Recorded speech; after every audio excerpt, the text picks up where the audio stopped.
So, how to use whisper dictation? I hold down the Ctrl and the Shift key and I start speaking. This is whisper typing. It supports over 50 languages like English, French, Spanish, German, Chinese, and Japanese. I release, and it wrote it all down. Now, it's got AI built in. Let's say that I want to rewrite this a little bit. I want to do like this.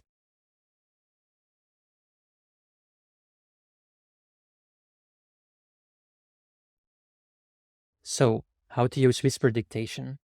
I hold down the Ctrl and the Shift key and I start speaking. This is whisper typing.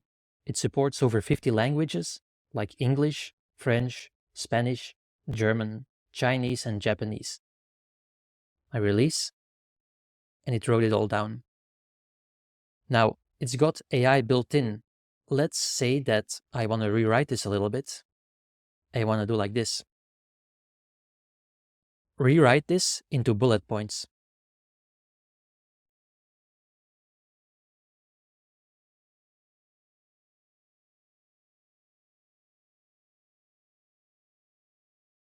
Down. Now, it's got AI built in. Let's say that I want to rewrite this a little bit. I want to do like this. Rewrite this into bullet points. And because I started with the word rewrite, whisper typing knows it needs to go into rewrite mode. But there's more. For example, I can say, write me a message in Spanish. Say, hi Juan, I'm looking forward to have a drink with you on Wednesday. I'll be half an hour late. Hope to see you soon. And it does exactly that. Now let's make a grocery list. Write me a grocery list and all the ingredients for fresh pancakes and also the ingredients for my quiche with goat cheese. So that is pre-made dough, cream, eggs, broccoli, goat cheese, and cherry tomatoes, and also add toothpaste and dishwasher soap. Rewrite this, group it by department, add bullet points, and also add some emojis to make it more playful. And that's how easy it is. You can use it anywhere. It's such a time. Some emojis to make it more playful. Add bullet points, and also add some emojis to make it more playful. Ingredients for my quiche with goat cheese. So exactly that. Now let's make a grocery list. Write me a grocery list and all the ingredients for fresh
list.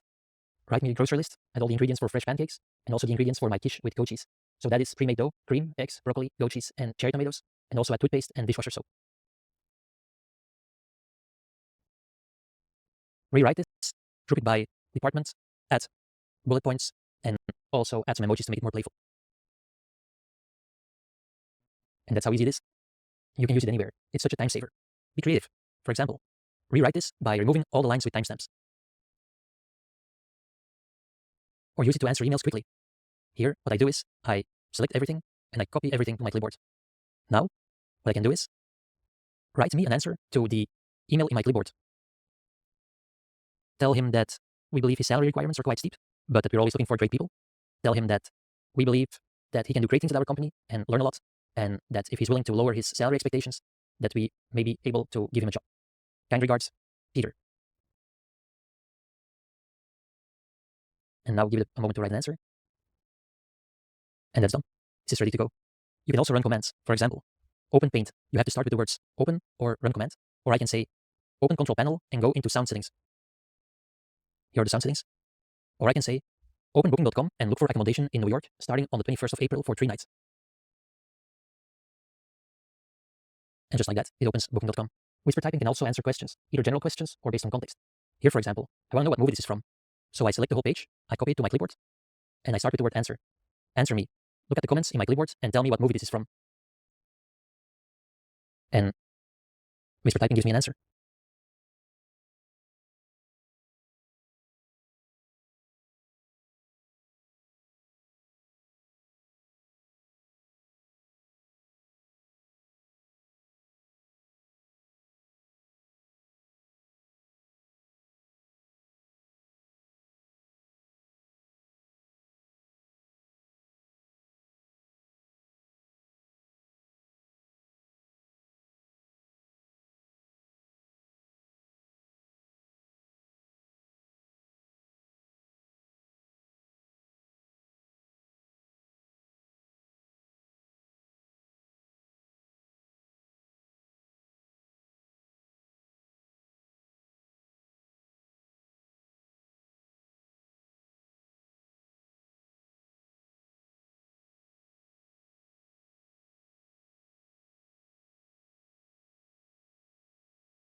Let's do this.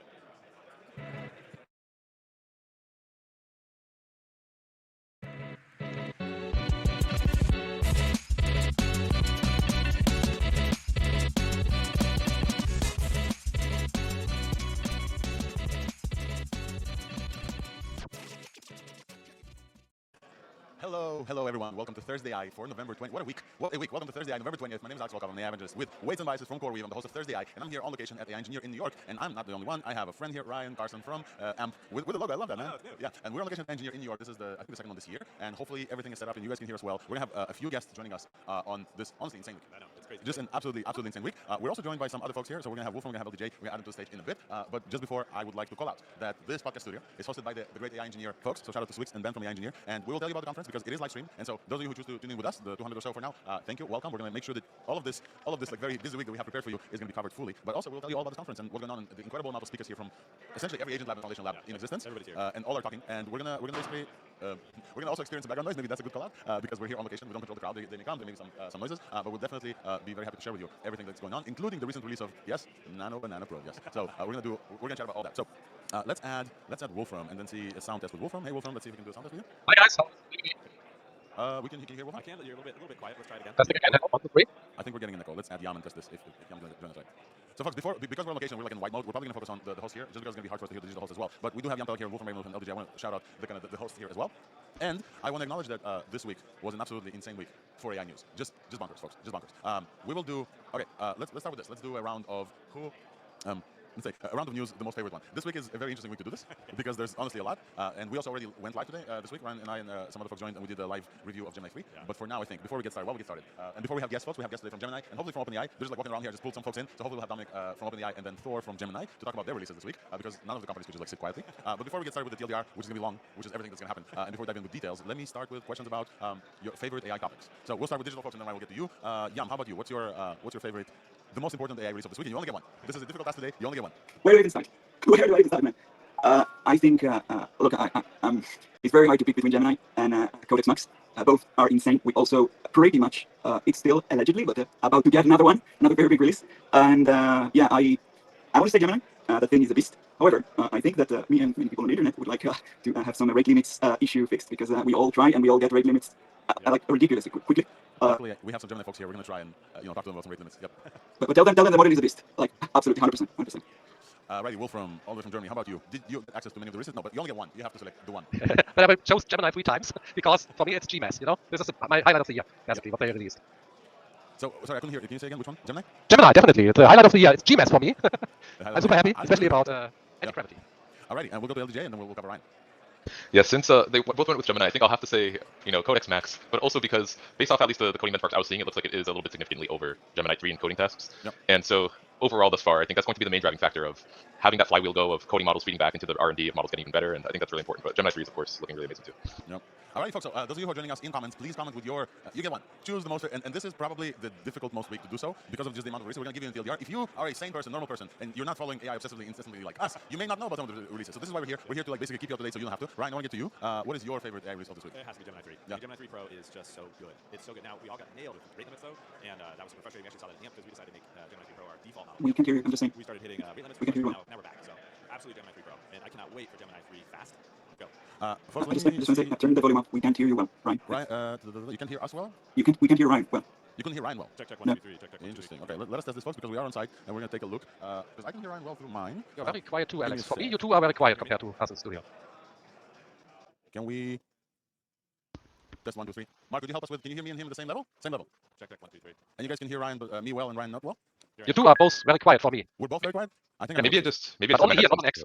I think it's only here, not on X. Interesting. Oh, you know what? I think I can fix this. I think I can actually fix this. Let me test. Test 1, test 2. Is this better, folks? That seems better. But Ryan, can you check? So check 1, 2, 3. Everybody talking. I'm checking. Which one's preferable? I think. Give me one more here and lower, right? All right. And testing 1. That's way better. give us your thoughts on So absolutely has to be Gemini 3. I mean, Gemini 3 Pro is a beast of a model. And I think more excitingly, it's not from Anthropic, not from OpenAI. Like, we need more diversity in the space. So Gemini 3 Pro, really good at coding. It's our default model amp now. I'm very much loving it. We did hit rate limits, though, on launch day and even the day afterwards. It's frustrating. They've been solved. Let's go. Let's go. All right, and speaking of let's go, let's flag our friend over there, Swix. Swix, you want to join?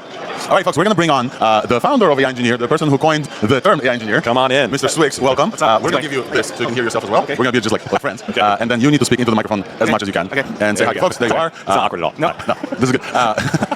It's like we're a married couple. We've been friends for a while. I think we can swing this. But also, Swix, welcome. We're doing a round of understanding like what is the one release this week in the AI world. Oh, one release? Unfortunately, folks don't get to pick one, yeah. Has someone picked Gemini already? Everybody did. I mean, it's kind of Gemini. Yeah, it is Gemini. I think it is underappreciated, and I'm not just saying this because they're presenting sponsor design. It's a good model. It's a really good model, very underrated. I'm still underrated despite all the praise that it's already got, and I think we'll still be exploring the implications of it for a long time. Yeah, 100%. All right, I will go because I haven't gone yet, and I think that mine is. I don't know if it's Gemini. Come on, just pick Gemini 3. It's fine. No. Just because you all picked Gemini 3, I'm gonna go with. I'm gonna go with anti-gravity. I'll tell you why. Hot take. I've been using anti-gravity, which is a new idea from Google. We're going to tell you about this in a bit. And they're speaking tomorrow. And they're speaking tomorrow here at the engineer. And the reason I'm picking them is because I think they're showing a new paradigm of how I work with agents when I code, and I'm almost not looking at the code. And the browser integration there is kind of crazy. And I think they're showing a few things that every other agent lab and creator of this will kind of like follow. And because Gemini 3 is kind of the intelligence that powers it, this mine includes Gemini 3, so I'm cheating a little bit. But I think like anti-gravity was like a very big release that the folks are saying like anti-gravity is fire. Yeah. All right, so I think we did the round. We'll do a TLDR, and then after the TLDR switch, I'm going to ask you a little bit about the engineer, and then we're going to talk about the actual releases like in depth. So I think it's time for a TLDR super quick, and then we're going to have our friend Swix here cover a little bit of the folks who come here and the type of stuff we're going to cover. Yeah. We're going to try to cover this. I just saw the logo wall. It was like all the companies represented. I was like, wow, it's everybody. That's a lot of folks. And we're going to show you this in a minute. All right, folks, it's time for a TLDR, which is a section we do to try to super quick keep you up to date on everything that happened this week. I'm going to run through a bunch of releases, so get ready. And then after this, we'll talk about Swix. After that, we have Thor from Gemini, and then hopefully we'll have Dominic from OpenAI as well. So stay tuned for that. Let's go to TLDR, folks. And if there's breaking news, I don't know if I can contain, but supposedly, Nano. Yes, Nano is already on there, but it's breaking news for sure. And supposedly Anthropic something, but we'll see. All right, folks, it's time for it's time for TLDR. Let's go.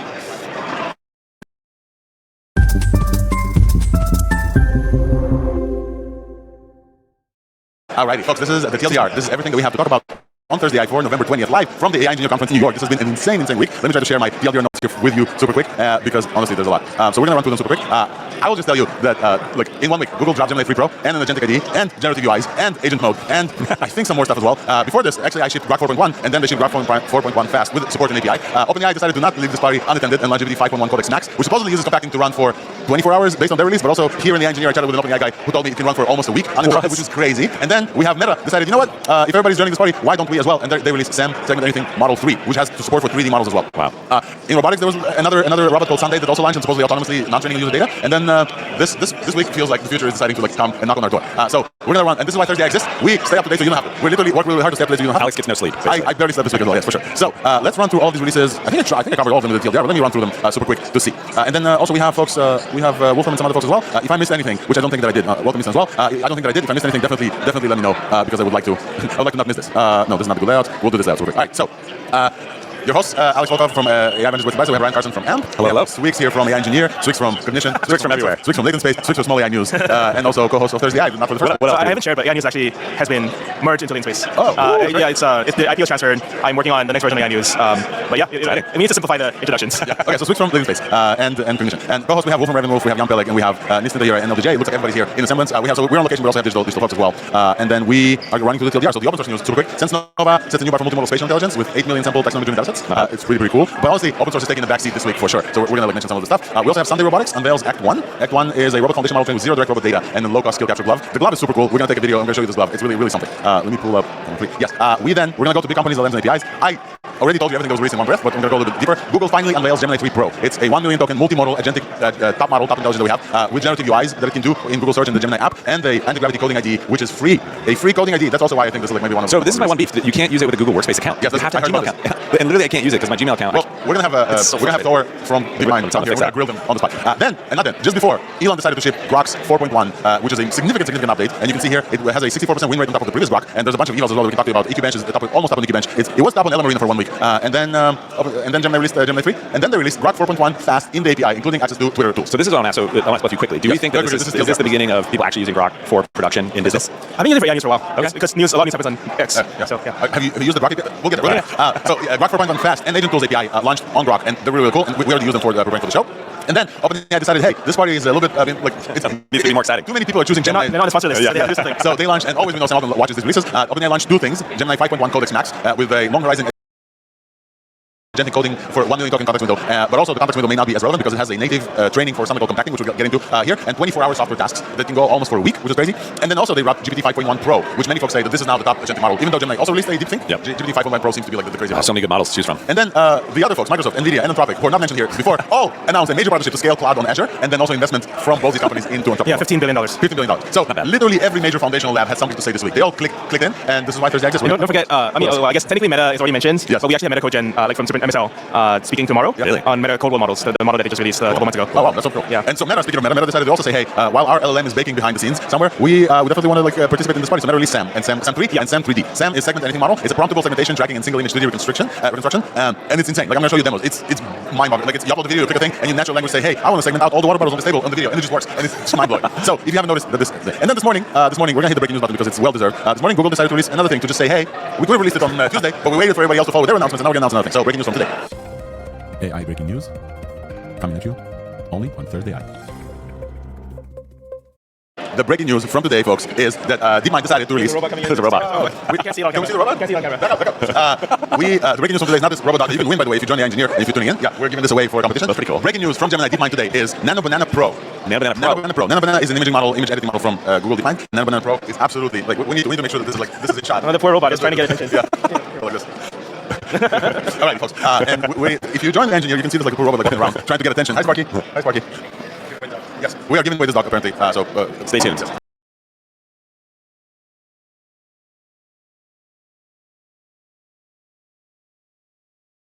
Please don't break the finger, dog. Okay, so now this is a little hectic. Let's try to get it together. Nano Banana Pro is insane. Okay, I'm gonna have to show this on stage because why do that? What's the fundamental difference between Pro and standard? I think 4K is the number one thing. It generates things in 4K. I'm gonna try to upload this image file, folks. I don't know if it's gonna work on stream. We're gonna take a look. I asked it to generate a infographic. I don't know if it's gonna show well because it's in 4K infographic, and it's taking a while for the software to upload. I don't even know if I can zoom, but it looks great. This is a one-shot prompt infographic that I just took notes from everything that I had for the show this week, and I tried to generate this. Unfortunately, the ratio that doesn't work. It's 4K. It's 8 megabytes of a file that it generated, and the text is perfect across all of it. It does not look like AI. Actually, you know what? Instead of sharing it like this, I'll share my screen super quick, and I will just show you because it's worth taking a look. So, folks, let's take a look. Nano Banana 3. I asked it to generate this file. You can see 8 megabytes. This one's a little better. And I'll open this with preview, and then I will zoom in a little bit. Can I zoom in? Can I full screen? Okay. And you can see if I zoom in, that the text is nearly perfect. Ryan, I want to show you this as well. Oh, wow. The text is just bonkers perfect. Yeah, usually at this scale you expect some typos here and there, or some corrupted like letters. I don't see any. This is, and look at the resolution. This is crazy. Okay, that is amazing. And this is me, by the way. Very, very my face. And it generated something that's not me, but it has grounding with Google. And so it went and it found all the logos as well in another one that I did. So I'll show you the other one. The other one pulled in all the logos of all the major labs. So this one has, it probably has. Did it search or it just has it? It has search. It has search, and I actually don't know if it brought it and used it. You know what I mean? I didn't memorize or I think it memorized the OpenAI logo because XAI is a little wonky. So folks, this is Nano Banana Pro. Whoa. Here, if you want to talk to him. Yeah, we're gonna get Thor up in 5 to 7 minutes. We're gonna grab you. But before this is the TLDR. The last thing in the TLDR, folks, was Google also launched the Anti-Gravity IDE, which is an agentic windsurf fork of a VS Code fork editor that has a new and interesting approach to it. It has Agent Manager, which is an additional tool alongside the IDE itself, where you can talk to your agents. It's kind of like I want to call it like an inbox for agents. And this is for folks who don't really care about code anymore. And many vibe coders. I would say that. But they don't really. You can, we'll get it, and we'll show this. And hopefully we'll talk with Thor about Anti-Gravity as well. But before this, I want to acknowledge our friend Swix here. So first of all, thank you for the podcast studio. This is awesome. Yes, thank you. It's beautiful. Yeah. We have nice microphones. Usually it costs a bit of setup, but we have to level up, right? Last time you had to get a hotel room and grab my backup microphones from the in-space, break one of them, and put it on there. So this is, I want to acknowledge, this is the fourth AI engineer that we cover on Thursday. All of them besides the French one, I think. So the one in New York, the one in San Francisco, a couple others. And as always, I want to acknowledge you gave me the first opportunity to the podcast. I really appreciate this. But we've leveled up our setup, so I'm very happy with the setup. But also, AI engineers grown as well. So I want to acknowledge and also ask you about what is this one about? This is the Engineer Summit. It's a more selective event. You chose the people. Yeah. What is this one about? Tell us. So we're starting to theme the summits, and when you look back at 2025, what is like the most PMFE important theme of the year? I have a few candidates. I seriously consider doing voice as a theme. I seriously consider doing RL as a theme because RL obviously is a very high topic. But if I'm really honest with myself, probably code is the most important, and obviously like serves our audience the best. Yep. You work at coding agents company. I work at coding agents company. You guys are very interested in coding agents. And so I think probably that was like the right team to choose for this year. Yep. And I think there's a lot to recap for 2025. There's a lot to preview for 2026. Every single model lab is like putting out stuff. Anthropic didn't release their thing yet, but expect them to. And I think like it is the preview of what's to come because a lot of people are also using, for example, Claude Code to do non-coding tasks. Yep. And so I think it's just really coding agents are just agents, right? Agents need to be able to code even if they're not specifically for coding. Yep. And I think like that's something we also saw with MCP. Like Anthropic is like discovering that if you just throw everything in a JSON file, like it's not going to work. To really scale, you probably have to write code to operate MCP. Same finding software. Yep. And I think like that's probably makes sense as well. I think a couple other things that I'll mention for this summit. This is the first time we're like really focusing on enterprise for leadership and digital digital transformation. Hearing a lot of Fortune 500s prioritizing that as their top thing for 2026, and they're pretty serious. So like McKinsey is here doing the first ever AIE, talking about what they're seeing with their new software X division, which is entirely focused on that. And they have a whole bunch of competitors, including like Dan Shipper from Every and AI9, as well as NLW. They all have AI consultancies that are making a crap ton of money. Our MC for today is Alex Lieberman, who used to run Morning Brew, which is one of my inspirations for running a newsletter and just like running a creative business in general. Now he runs 10X, which is a consulting company that only pays engineers based on story points completed, whether or not you manually did it or use an agent. So if you're just really damn good at using an agent, go work for 10X. They're going to pay multiple people $1 million bonuses this year for being productive with agents, right? And obviously everything has to be like approved and accepted by clients, but there's no limit on your productivity if you are just really good at coding agents. I see actually that disparity increasing rather than decreasing, because everybody has this discussion of like, does AI raise the floor, raise the ceiling? Actually, I think it raises the ceiling much more than it raises the floor. Absolutely. I think then the last part is I'm no longer running AIE by myself with Ben. We actually have a general manager. So when I joined Cognition, I actually stepped back a bit from AIE, and Leah's running things now. So I just get to hang out and vibe with podcasters. Leah is a very cool person, and I connected with her on the first AIE, and since then she's like, oh, maybe I'll do one of these. She was a contractor. Yeah, she wanted to run her own business, selling handbags, and I'm like, maybe AI is also on your radar.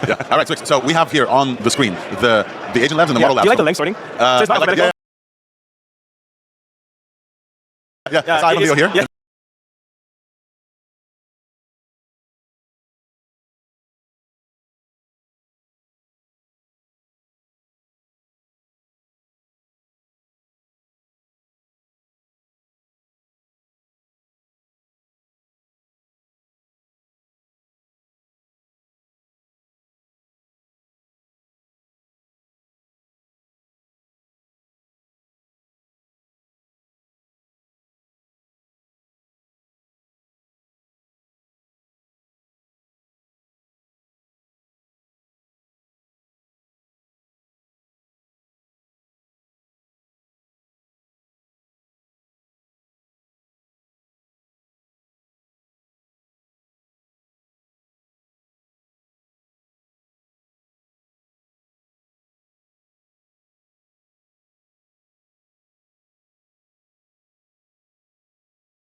Run through them super quick. I will just tell you that, look, in 1 week, Google dropped Gemini 3 Pro and an Agentic ID, and Gemini super quick. Sense Nova sets a new bar for multi-modal spatial because it has a native generate things in 4K.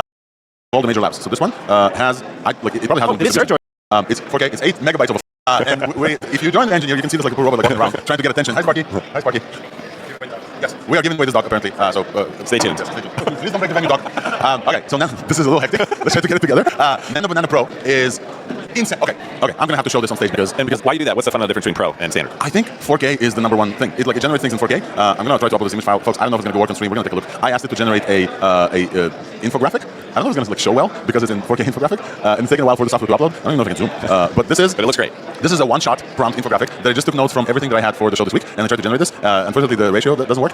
It's 4K. It's 8 megabytes of a file that it generated, and the text is perfect across all of it. It does not look like AI. Actually, you know what? Instead of sharing it like this, I'll share my screen super quick, and I will just show you because it's worth taking a look. So, folks, let's take a look. Nano 3. I asked it to generate this file. You can see 8 megabytes. This one's a little better. And I'll open this for preview, and then I will zoom in a little bit. Can I zoom in? Can I full screen? Okay. And you can see if I zoom in that the text is nearly perfect. Ryan, I want to show you this as well. Wow. The text is just bonkers perfect. Yeah, usually at this scale you expect some typos here and there, or some corrupted letters. I don't see any.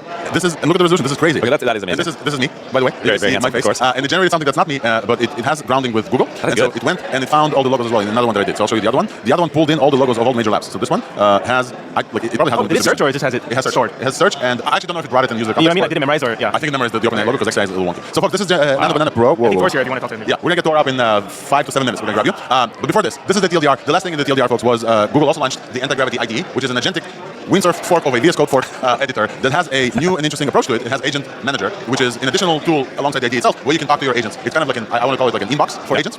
And this is for folks who don't really care about code anymore. And many vibe coders. I would say that. But they don't really. You can, we'll get it, and we'll show this. And hopefully we'll chat with Thor about Anti-Gravity as well. But before this, I want to acknowledge our friend Switch here. So first of all, thank you for the podcast studio. This is awesome. Yes, thank you. It's beautiful. Yeah. We have nice microphones. Usually it costs a bit of setup, but we have to level up, right? Last time you had to get a hotel room and I grab my backup microphones from the space, break one of them, and put it on there. So this is, I want to acknowledge, this is the fourth AI engineer that we cover on Thursday AI. All of them besides the French one, I think. So the one in New York, the one in San Francisco, a couple others. And as always, I want to acknowledge you gave me the first opportunity to the podcast. So I really appreciate this. But we've leveled up our setup, so we're very happy with the setup. But also, AI engineers grown as well. So I want to acknowledge and also ask you about what is this one about? This is the Engineer Summit. It's a more selective event. You chose the people. What is this one about? Tell us. So we're starting to theme the summits, and when you look back at 2025, what is like the most PMFE important theme of the year? I have a few candidates. I'm seriously considering voice as a theme. I'm seriously considering RL as a theme because RL obviously is a very high topic. But if I'm really honest with myself, probably code is the most important, and obviously like serves our audience the best. You work at coding agents company, I work at coding agents company. You guys are very interested in coding agents, and so I think probably that was like the right team to choose for this year. And I think there's a lot to recap for 2025. There's a lot to preview for 2026. Every single model lab is like putting out stuff. Anthropic didn't release their thing yet, but expect them to. And I think like it is the preview of what's to come because a lot of people are also using, for example, Claude Code to do non-coding tasks. And so I think it's just really coding agents are just agents, right? Agents need to be able to code even if they're not specifically for coding. And I think like that's something we also saw with MCP. Like Anthropic is like discovering that if you just throw everything in a JSON file, like it's not going to work. To really scale, you probably have to write code to operate on GP. Same finding as Cloudflare. And I think like that's probably makes sense as well. I think a couple other things that I'll mention for this summit. This is the first time we're like really focusing on enterprise for leadership and digital transformation. Hearing a lot of Fortune 500s prioritizing that as their topic for 2026, and they're pretty serious. So like McKinsey's here doing their first ever AIE, talking about what they're seeing with their new software X division, which is entirely focused on that. And I have a whole bunch of competitors, including like Dan Shipper from Every and AI9, as well as NLW. They all have AI consultancies that are making a crap ton of money. Our MC for today is Alex Lieberman, who used to run Morning Brew, which is one of my inspirations for running a newsletter and just like running a creator business in general. Now he runs 10X, which is a consulting company that only pays engineers based on story points completed, whether or not you manually did it or you made it. So if you're just really damn good at using an agent, go work for 10X. They're going to pay multiple people $1 million bonuses this year for being productive with agents, right? And obviously everything has to be like approved and accepted by clients, but there's no limit on your productivity if you are just really good at coding agents. And I see actually that disparity increasing rather than decreasing because everybody has this discussion of like, does AI raise the floor, raise the ceiling? Actually, I think it raises the ceiling much more than it raises the floor. Absolutely. I think then the last part is I'm no longer running AIE by myself with Ben. We actually have a general manager. So when I joined Cognition, I actually stepped back a bit from AIE, and Leah's running things now. So I just get to hang out and vibe with podcasters. Leah is a very cool person, and I connected with her on the first AIE. And since then, she's like, oh, maybe I'll do one of these. I'll do these. She was a contractor. Yeah, she wanted to run her own business, selling handbags, and I'm like, maybe AI is also on your radar. All right, so we have here on the screen the agent labs and the model labs. Do you like the length sorting? So it's not I saw the video here, and I was like, I like the length. It's sort by length, not by. But also, you do have a call out for some folks who are like 3x or 4x speakers. Some folks who got like the top score. Exactly. So I want to encourage my speakers to compete because I think some people only bring out their best when there's a competition and they can win a prize. For World's Fair, we have best speakers, and then for online YouTube, we just have like top speakers. So anyone who got over 10K views. So I will just address the audience super quick. Let me switch the camera and like look directly at you. If you want yours truly to be the top speaker on the AIE, my judge talk where I wear a fucking wig for you is on the AIE YouTube. Go watch it because don't like 2.5. You're not allowed to do that. Stop. I'm allowed to do anything. You can show whatever you like. Let's compete. So Swix, we have I'll actually show this like this. We have agent labs and model labs. You want to call out some of the folks for whose talk you're looking forward the most? You're asking me to pick my babies. As every year. No, everyone is doing great. By the way, Ryan also has a booth talk that he's doing next tomorrow. Yes, nice. So I think that's really cool. I mean, like, more importantly, I wanted to call out the split that we established between agent labs and model labs. Because I think basically the thesis of an agent lab is emerging, where we are slowly converging on like, well, what does it mean to be a GPT wrapper? Like, do you have a role to play, or are you going to be steamrolled by model labs? I think like this emergence of AMP, the emergence of Cognition and Cursor and all these companies, they're starting to show a path that is like maybe sustainable. And obviously, this is like 5 years behind the roadmap of model labs. But there's a world in which agent labs are at least as well compensated. They are currently as well compensated as model labs, which is great. It's one of the reasons I joined. But I think the interesting thing is, well, are they actually more sustainable? because they have high margins. Yeah, I think because they can jump between the R&D costs of building your own models versus the open models that are coming from China, and like Minimax is here as well speaking, and just do whatever you want in favor of the customer, because like everyone has this like thesis of like you have to build vertical AI domain-specific startups. Well, if you take that seriously enough, you're going to build an agent lab. Yeah, I totally for lawyers, for healthcare, for developers, these are all agent labs. Yep. I don't push back a ton, but I did notice, and I think there's a talk that you asked for, like a spicy take on this That's subject, that shows that Gemini 3 beat on I think terminal bench with their very basic non-harnessy loop beat most of the other harnesses with Gemini 3. So that's very interesting, and it's very interesting. Nobody caught up yet on terminal bench yet. Yeah, I mean, there's a specific reason why. It's just because they haven't opened up to the other agents. Yeah, we haven't tested terminal bench yet. No one's tried. That's why. Oh, you haven't tried it yet? We all want to battle. Trust me. Okay, So terminal bench, they just did V2. Yes. They're small team. They're opening out. So it's not on there not because they weren't good. It's just them trying. Give us a second. All right, cool. Swix, I just want to call out the insane amount of folks that you brought on here from all the labs. I'm going to run through them super quick just so folks like understand how much work it goes. So I know you're saying you're taking a back seat, but the speakers are my job. There's a few things in the event to do. One of them is the venue and the podcast and running around and the sponsors and all this. But also there's the curation of the topics. Yeah. This is you. Yeah. And then we had also we have open invites and we invited speakers. Open invites, we had 23 applicants to every one slot that we had open. Yeah. So I'm just going to read this out super quick. There is Google from Anti-Gravity, Kevin, President Winterf, speaker. Google is here. AMP is here. So Ryan, you're third. Just based on link. We have Ryan and Beyond also from AMP. Itamar, our friend from Codo, is going to show up as well. Robert from All Hands. Cursor is also here. In live code bench. People don't understand how important live code bench is. Terminal bench gets all the buzz right now, but actually live code bench is also like a top tier benchmark that people should be aware of. So I actually didn't invite him for Cursor. I invited him for live code bench, and then I found out that he was joining Cursor. Oh, no way. Shout out to Aman Jain. And folks, just a reminder for folks, AI Engineer is live streamed right now. And we'll continue to be live streamed. So all these great talks you can capture on AI.engineer, and the live stream Which is crazy value. People should understand, like, to have that content and this quality for free on YouTube is insane. I mean, there's just many people that will never be able to serve that are not in the US and like whatever. But if you're in the US, you should come. So we're going to continue. Google Labs is another one. Kath is here with Jules, which is another agent. She has more broader responsibility other than Jules. I know her since she was head of products for Vercel. And she actually runs product now at Google Labs. Oh, right. I don't know about Gimlet Labs, but Code Rabbit I definitely know. Yeah. So Natalie, she does AI generated kernels for Apple Metal. Whoa. So if you want like serious like sort of ML AI engineering, it's her. Damn. All right. We have Vercel and Cursor and Tactor and Klein and Menace, but also like DeepMind. Anthropic is here. A bunch of DeepMind is here. Paige is here. Amar, shout out to Paige and Amar friends. A bunch of Anthropic folks as well. Amar was the product and design lead for Gemini 3. Yes. So like he actually was supposed to be today. They had to push it back because they're wrapping up. Not for AI Studio. I thought he was like in AI Studio with Logan. I think they shifted him. Oh, okay. So hopefully I'm not exactly sure, but I know he was very deeply involved in the launch. Yeah. And you have a representation from an open source library, Minimax, for the first time. All the songs is here. We had Justin from Quinn last time online, and then ZAI was speaking online, but this is the first time they came.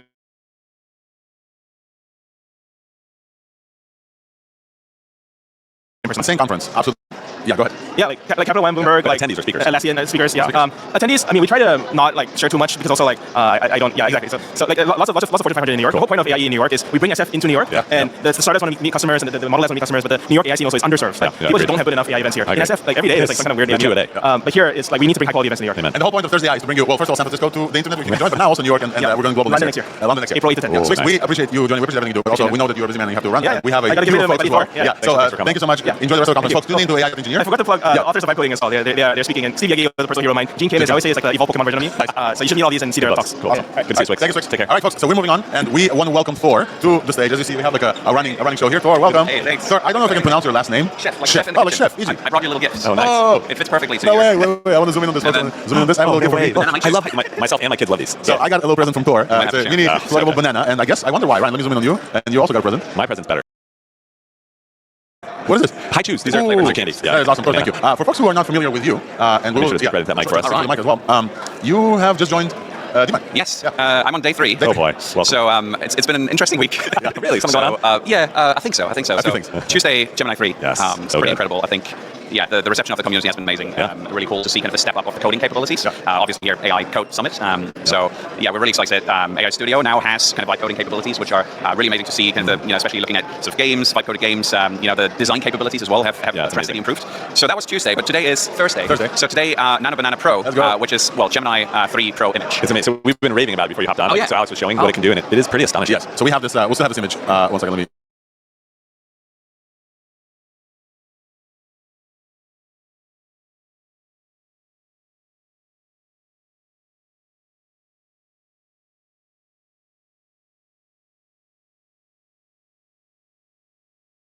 For everyone watching, we are trying to understand what's going on with the stream.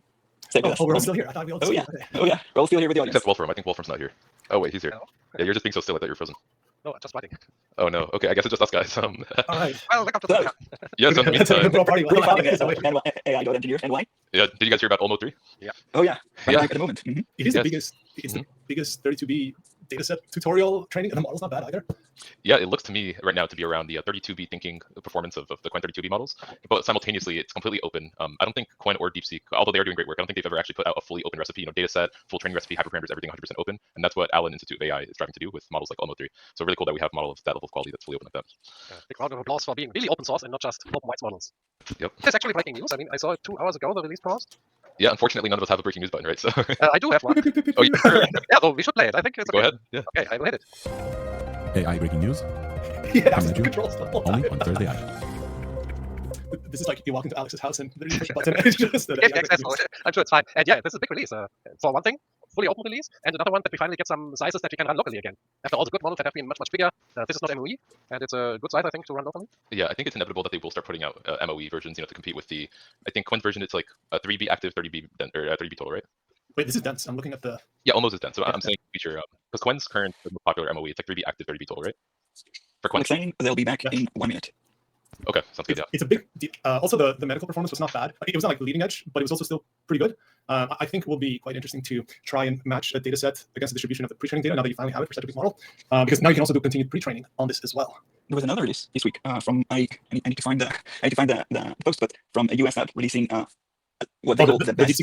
The DeepSeek function. Yeah, I saw it as well. Yeah. But it dropped in Terminal Bench or Live Code Bench. It actually dropped quite a bit from in agentic work from 3.2. What do you think? Gemini 3 or Codex Max?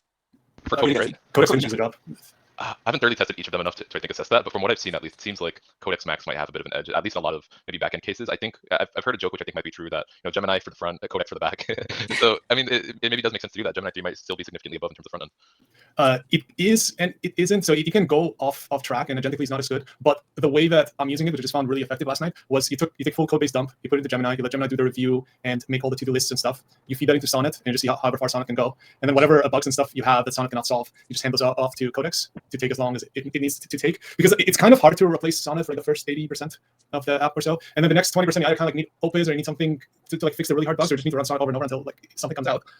But I did find it for reviews to be very, very good, where you just dump in the whole code base and it starts picking up stuff. But I don't really like the model. I know some people like it, but I'm just not used to prompting Gemini. You really need a mix of experts where every model is an expert. So you need an IDE that can delegate to the specific agent. So something like anti-gravity, but not from one vendor, but across different vendors. You need something like that. Look, it's pretty known that if you combine different models, you get better results simply because they're different. They're trained different on different data, and you run them so each one can inject a different insight or tweak into the context. And now you have a model that sees stuff that it simply couldn't have come up with on its own because it came from a different model trained on different data. So there are some. I mean, it's pretty obvious when you think about it, but I got this idea just from a random GitHub repository that I saw out of the blue. Just is doing this, taking the reasoning traces of DeepSeek and just use them for Claude, and you have like a full system, like one API endpoint that gives you both. Then I got this idea, and I'm doing it all the time, like copying from Claude to Gemini to ChatGPT, and you really get good results this way. I do that because of you too. I copy the So when I use the Gemini web interface and just get it to write a just get Claude to write a playwright script, and you can just paste it in there. So you can automate your review of your whole code base, and I had some trouble fishing it back out, but I do that because of it works very, very well. Yeah, you as the engineers. I've been doing that with deep research functionalities. Each one, they do deep research, ChatGPT, Gemini, Grok, and Perplexity, and then I take what they output and give it to the others. Yeah, Perplexity gets some stuff the others don't get. So I put all of that and give each one the combination and have it write a summary, and then I compare manually the summaries. Or you go for another loop. You can do it a couple of times and really drill down and get the essence of something. Yeah, look, you guys use CLI tools, like, or just Claude Code? Like, what do you guys use? If you're already here, I mean. Claude Code, and I would like to try Gemini CLI some more now, especially with the new model. But anti-gravity has been my focus right now. Really? Yeah. Isn't it like the other ones? Why don't you just use Cursor? I switched from Cursor because if I want to try something, just trying it on the side, it's not the same. So I really switched completely to anti-gravity, and I've been struggling with some bugs, like it doesn't install the default extensions, but it says it needs them for some functionalities, so I've been troubleshooting a lot right now. Oh, folks, we got them back. I think we're back. Let me see if we're actually back. So back. Yes, we're so back. We're back here with Tor Shift. Yes. So we just started talking with you about you and DeepMind and the releases, and then we completely crashed. So, folks, I apologize. Live stream is hard. We're back now, and hopefully you can all hear us and see us, and we can pick up the conversation with our friend Tor from DeepMind. And just for the record, it wasn't the DeepMind image. Yeah. And also, the scarcity of electricity. Everything dropped because I thought like I'm showing too big of an image, but apparently it's just electricity. It's important. Yes. All right. So Tor, let's talk about some of the releases, and there has been a bunch, and I have like a whole page here of releases. Oh, amazing. Gemini 3 Pro was released. Yes. Gravity was released. I want to talk to you about generative UIs as well, which is crazy. Yeah. Agent mode, which I get access to, that can do stuff in my Gmail. Anti-gravity you also mentioned, and I think there's something else. What is of all of these things your favorite of the releases? If you can pick your favorite kid. I think it's difficult to pick your favorites. I think what's probably the most exciting, also seeing that we have the Code Summit, is just the coding capabilities and the improvements from Gemini 2.5 to 3 in terms of the coding capabilities. So it's significant. I don't know if you noticed, but we switched to it as our main model name. Like it's our default. Tuesday? Yeah. Nice. I mean, we never do that. Like we've never switched to a model like when GPT-5 came out, didn't pick it. Yeah. But Gemini 3 was great. We did hit rate limits, which was killer. And I think this has come back. Ryan was sitting here in the beginning, like, and I told him Thor's gonna be here. Like, I'm gonna tell him about my brother. So, Thor, can you help Ryan with his rate limits, please? Yes, I hope so. I think there were a couple of faults running into that. Yeah, it's been solved from what I understand. But that's a good problem. I mean, everybody wanted to use it. Yeah, that's ultimately came down. Everyone's like running their own benchmarks and evals and testing it out and making sure it's like it really is. Yeah. We are showed it's mostly, and not mostly, but like definitely focused on evals and benchmarks, etc. Like we highlight them as well. I have a few benchmarks here to pull up. Okay. Gemini 3 with DeepThink, which is an additional thing which I would love to hear from you what DeepThink is. Received a 45% on ArcAGI 2. It's like unprecedented. It's unbelievable. I want to go and try to actually find try not to charge much. But like, How? Yeah, I don't think you won't be able to tell us how, but like how? Go on, tell us. Come on. Well, okay. I'm afraid I won't be able to. Yeah, I'm on day 3. I'm still, trying to not say anything stupid. So that I think is my main focus here. I think like if you come to the booth, we actually have some of the researchers, some of the product managers that worked on these features. So like, I'm just here like cheering and being excited. I can't take any credit for anything just yet, and I'm definitely hoping I'll ramp up. Well, let me call out this moment in time because of that. Like, so Alex and everybody, remember when we were like, what happened to Google? Like, are they asleep at the switch? Are they like, what is going on in Google? And now it feels like the opposite. Like everything is a kind of, and I'm not paid by Google. I have no financial interest. Otherwise, it's probably my 401k. But it's everywhere now in a good way. Like you said, it's in Gmail, it's in Google Calendar, it's in Chrome. It's in AMP. Like, it's everywhere. Yeah. No, it seems like a really big step up. Yeah, everyone's very excited, which is great. I think my team specifically, we're working across kind of the Gemini API and the AI Studio. So like we've been very excited to see what people are building in AI Studio. So kind of if you go to ai.dev, I actually recently found out that is a domain that we have. It's my favorite. So ai.dev, and you can look into the gallery. You can look at like some of the apps that people have been building with AI Studio. And so we're really kind of going all in on the vibe coding. Basically empowering everyone to sort of build their prototypes, applications internally at Google as well. So, but it doesn't do any deployment, right? So it. Partly, yes. So not kind of the full stack deployments just yet. So that's something that we're working on to really give you kind of the end-to-end to build it, to deploy it. So watch out Replit. Sorry, watch out Replit. Well, I mean, which is fine. Like watch out everyone. I'd say. So I think it's definitely like we're trying to build kind of the best tools for developers. And obviously if like that fits into your workflow where like you prototype and you ship kind of small apps to production. I think as well for like internal tooling. I heard I'm on day 3, so I heard people are using it internally. To build sort of internal tooling applications, prototype things. And so I think we're very excited about the model, but also just kind of all the tooling for developers that has been built around it. And now obviously developers. Or builders. Like, there's a lot more developers now coming, online thanks to great tools. And they haven't used 2.5 before. I think this is the call out. Like a bunch of agentic stuff has happened. I want to call out. Like we're showing on stage right now the vending bench too. Vending bench is these like awesome guys. I love this benchmark. They put like a mini fridge in your foundational lab somewhere, and then they restock it. And the model's in charge of like sending them an email and saying, "Hey, the employees want this or that or this or that." Gemini 3 on vending bench went off the charts, man. It's just like absolutely a ton of money. It made $5,000. Yeah, I think the second one after this was Watson 4.5 with like a little bit less than 3. So like vending bench, they consider this like long horizon running task because the model has to have a lot of stuff in its memory, has to like pick up a lot of stuff. So this is a long horizon one. So it's really good at this. Gemini is also like I think to me, Gemini is the leading multi-modal model as well. Yeah. And that has been also improved. So we called out some of the evals on the show before, but like almost 90 MMMU Pro, and I need to like find the exact like metrics evals there. Those are like absolutely crazy. And the thing that I love about this is because of the vibe coding paradigm.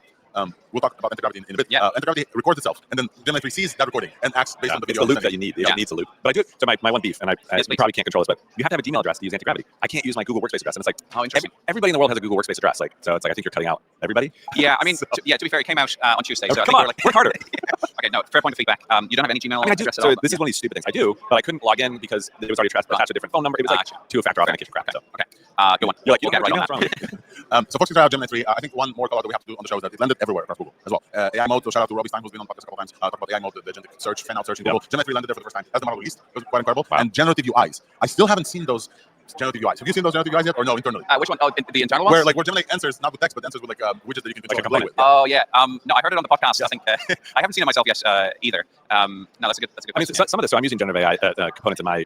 Most of them are like tool calls, and then you populate a component with the results, which is pretty standard. But it'll be exciting to see truly generative components. So. And they're incorporated into Gemini and into AI mode. I think I've seen them once. Like it's pretty cool when you ask it to like plan mode. And okay, we're getting to DeepSync, and DeepSync is dedicated reasoning. Have you played a lot with DeepSync at all? What do you guys have to say about DeepSync? I've not played a lot with it, honestly. Yeah. No, even I mean, I'm trying to get through my onboarding task, but like Demis just keeps like launching things. I'm like, come on. And then okay, about anti-gravity. I wanted Kevin here, but like it looks like Kevin can join us. Anti-gravity is an agentic ID that was released. I played with it. I found it like super cool. I actually want to show some examples of this on stage here because of the few things that it has that's different than any other like agentic ID. With the agents mailbox basically, where you can talk to agents, and it's powered by Gemini 3, but also supports other models as well. GPTOS in there. I think Claude as well. Yeah. I think we said GPTOS. We wanted directly Dominic. He's over there from OpenAI. Who we're going to chat to next. That was in charge of part of the. Oh, we're coming on together. So. Yeah. Unfortunately, we can like accommodate one more guest, so we'll give you like 5 more minutes. Yeah. Really go 5 more minutes. I'm sweating. And then that's it. So anti-gravity. I saw this take online that why does Google have too many tools? And I have like my own take on this, but I'd love to hear from you. Like, what do you think? There's Jules. Yeah. And Kath is talking here. There's Gemini CLI, which is probably more for like. And now there was Project IDX. I don't know. That is yes. Firebase Studio. Yeah, Firebase Studio. And now we have anti-gravity, which is a hard name also to get used. Well, but it feels like Jules and anti-gravity are like direct competitors. I mean, they're for the same cloud thing. ID. Yeah. Well, yeah. I mean, the local cloud, it doesn't really matter, but it's an IDE. Yeah, no, it's definitely interesting. It's definitely also something I'm still wrapping my head around. I think the way I like to think about it is kind of like the VC ecosystem as well, right? Right. VCs are investing in all these competitive things, hoping that one of them succeeds. And I think that is pretty much where Google is at. There's a lot of different efforts, and some of them might succeed, some won't. But I think what we're seeing now is that a good amount of them are pretty successful, and so we're just doubling down on that. And I think pretty exciting for developers. Pretty exciting times to see. all these tools. I think what was really great with the Gemini 3 launch as well, kind of seeing all the, the partner integrations and all these tools to basically be there for launch day and have sort of Gemini 3 ready and available for users. And yeah, it's been, I think, a pretty successful launch. So I can't take any credit. I'm still trying to set up my, HR tasks. But yeah, it's been really exciting to see what the team is sprinting on. And I mean, I've seen kind of what's coming down the pipeline. So Give us a hint. Well, I mean, Christmas will be delightful. Oh man, I was hoping to take a vacation on Christmas. But I want to show you anti-gravity super quick because I think it's important enough to show the main differences. So anti-gravity has a few features that I think are new and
and like fairly kind of interesting, novel. And one of them is artifacts, the artifacts feature. Basically, the model knows that when you ask it to plan something, the model knows to show you like a to-do list. And the to-do list, it checks off the boxes. And it does this not in the file, so it has like a task list. Undergrad, you would like to access the microphone? No.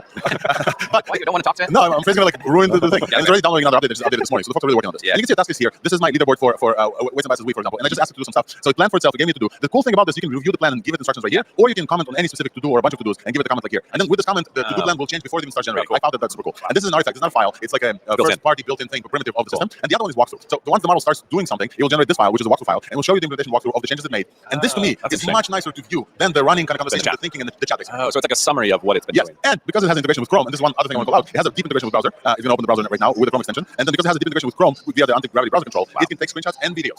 It takes screenshots and videos, and then it puts you in this walkthrough. It just puts you like, hey, I did this thing, and it's like right here. And the more you will update, the more it will work. Right, it's a feedback loop. And then the last thing, and I think the most important thing, and this is the reason why, folks, I chose anti-gravity as my #1 update this week, is because the agent manager is a completely new beast. And we are getting a few folks leading the stage, so we're going to get a little bit noisy here. So let me get the microphones up a little bit. But folks, this is the anti-gravity agent manager, and now basically what this means is that I no longer need to think in folders concepts, in files concepts. I have all my workspaces, which is folders. In every one, I have a conversation. So I have this like add Gemini 3 Pro eval to my evals, and then did the eval. Before this, I generated the Minar chart. If you remember, we did this together. The Minar chart generated here. I also built this Nano banana test where I had some access before, and then like I built this UI. And so when I have agents running on multiple things, I have this inbox, and they basically tell me, hey, the next step for you to do is to open the walkthrough. For Nano banana or the Minar chart, you can open this. Here, I'm stuck in a CLI thing that I want you to accept. Basically, all these agents can run independently of me, and I'm like managing them. So basically, this agent manager makes you a PM. It's your job. You're a PM now of agents versus just like a code editor that you work alongside. It's clearly the future. Engineering manager now. Yes, engineering manager. Immediate promotion. And I love this. And you can start a conversation. I'll call out one last thing about anti-gravity, which is really hard for me to remember off the top of my head why they call it this. There's a playground feature, and I think it's one of my favorite features here. Why? Because if I want to just test something out, like, hey, generate a 3D scene of a piano with clickable keys that I can play with my keyboard. If I want to just do that, I don't have to open the folder. I can just go into Playground, hit this, and it will just work. So it's not tied to a workspace. Yeah. Wow. And you know the innovation, the crazy innovation behind this? It opens the folder in a dedicated space on my behalf in like dot. Right. It doesn't matter. But like the fact that it's here. Cool. It's great. That's nice. All right. So this has been the update from Google and DeepMind, folks. We're gonna stop sharing here super quick. We're gonna show you the results of our anti-gravity response. So thank you so much for coming on the show. Thank you. We really appreciate it. We're doing deep water, day 3 of your work. I could ask you some stuff about the research. You worked at Lemon Labs for a while, and of course some other stuff. Incredible company with Lemon Labs. We just had you connected me with I forgot the name. It's too many. Paul, yes, Paul was on the show. It was great, and context overload a little bit. Right, folks. So we're gonna move on to OpenAI now. Thor, thank you so much for coming. Appreciate it. I'll give Thor a follow. And while we bring on Dominic, Wolfram, I would love to hear from you to come in to give your thoughts about Gemini. While we bring on Dominic, we're gonna go off.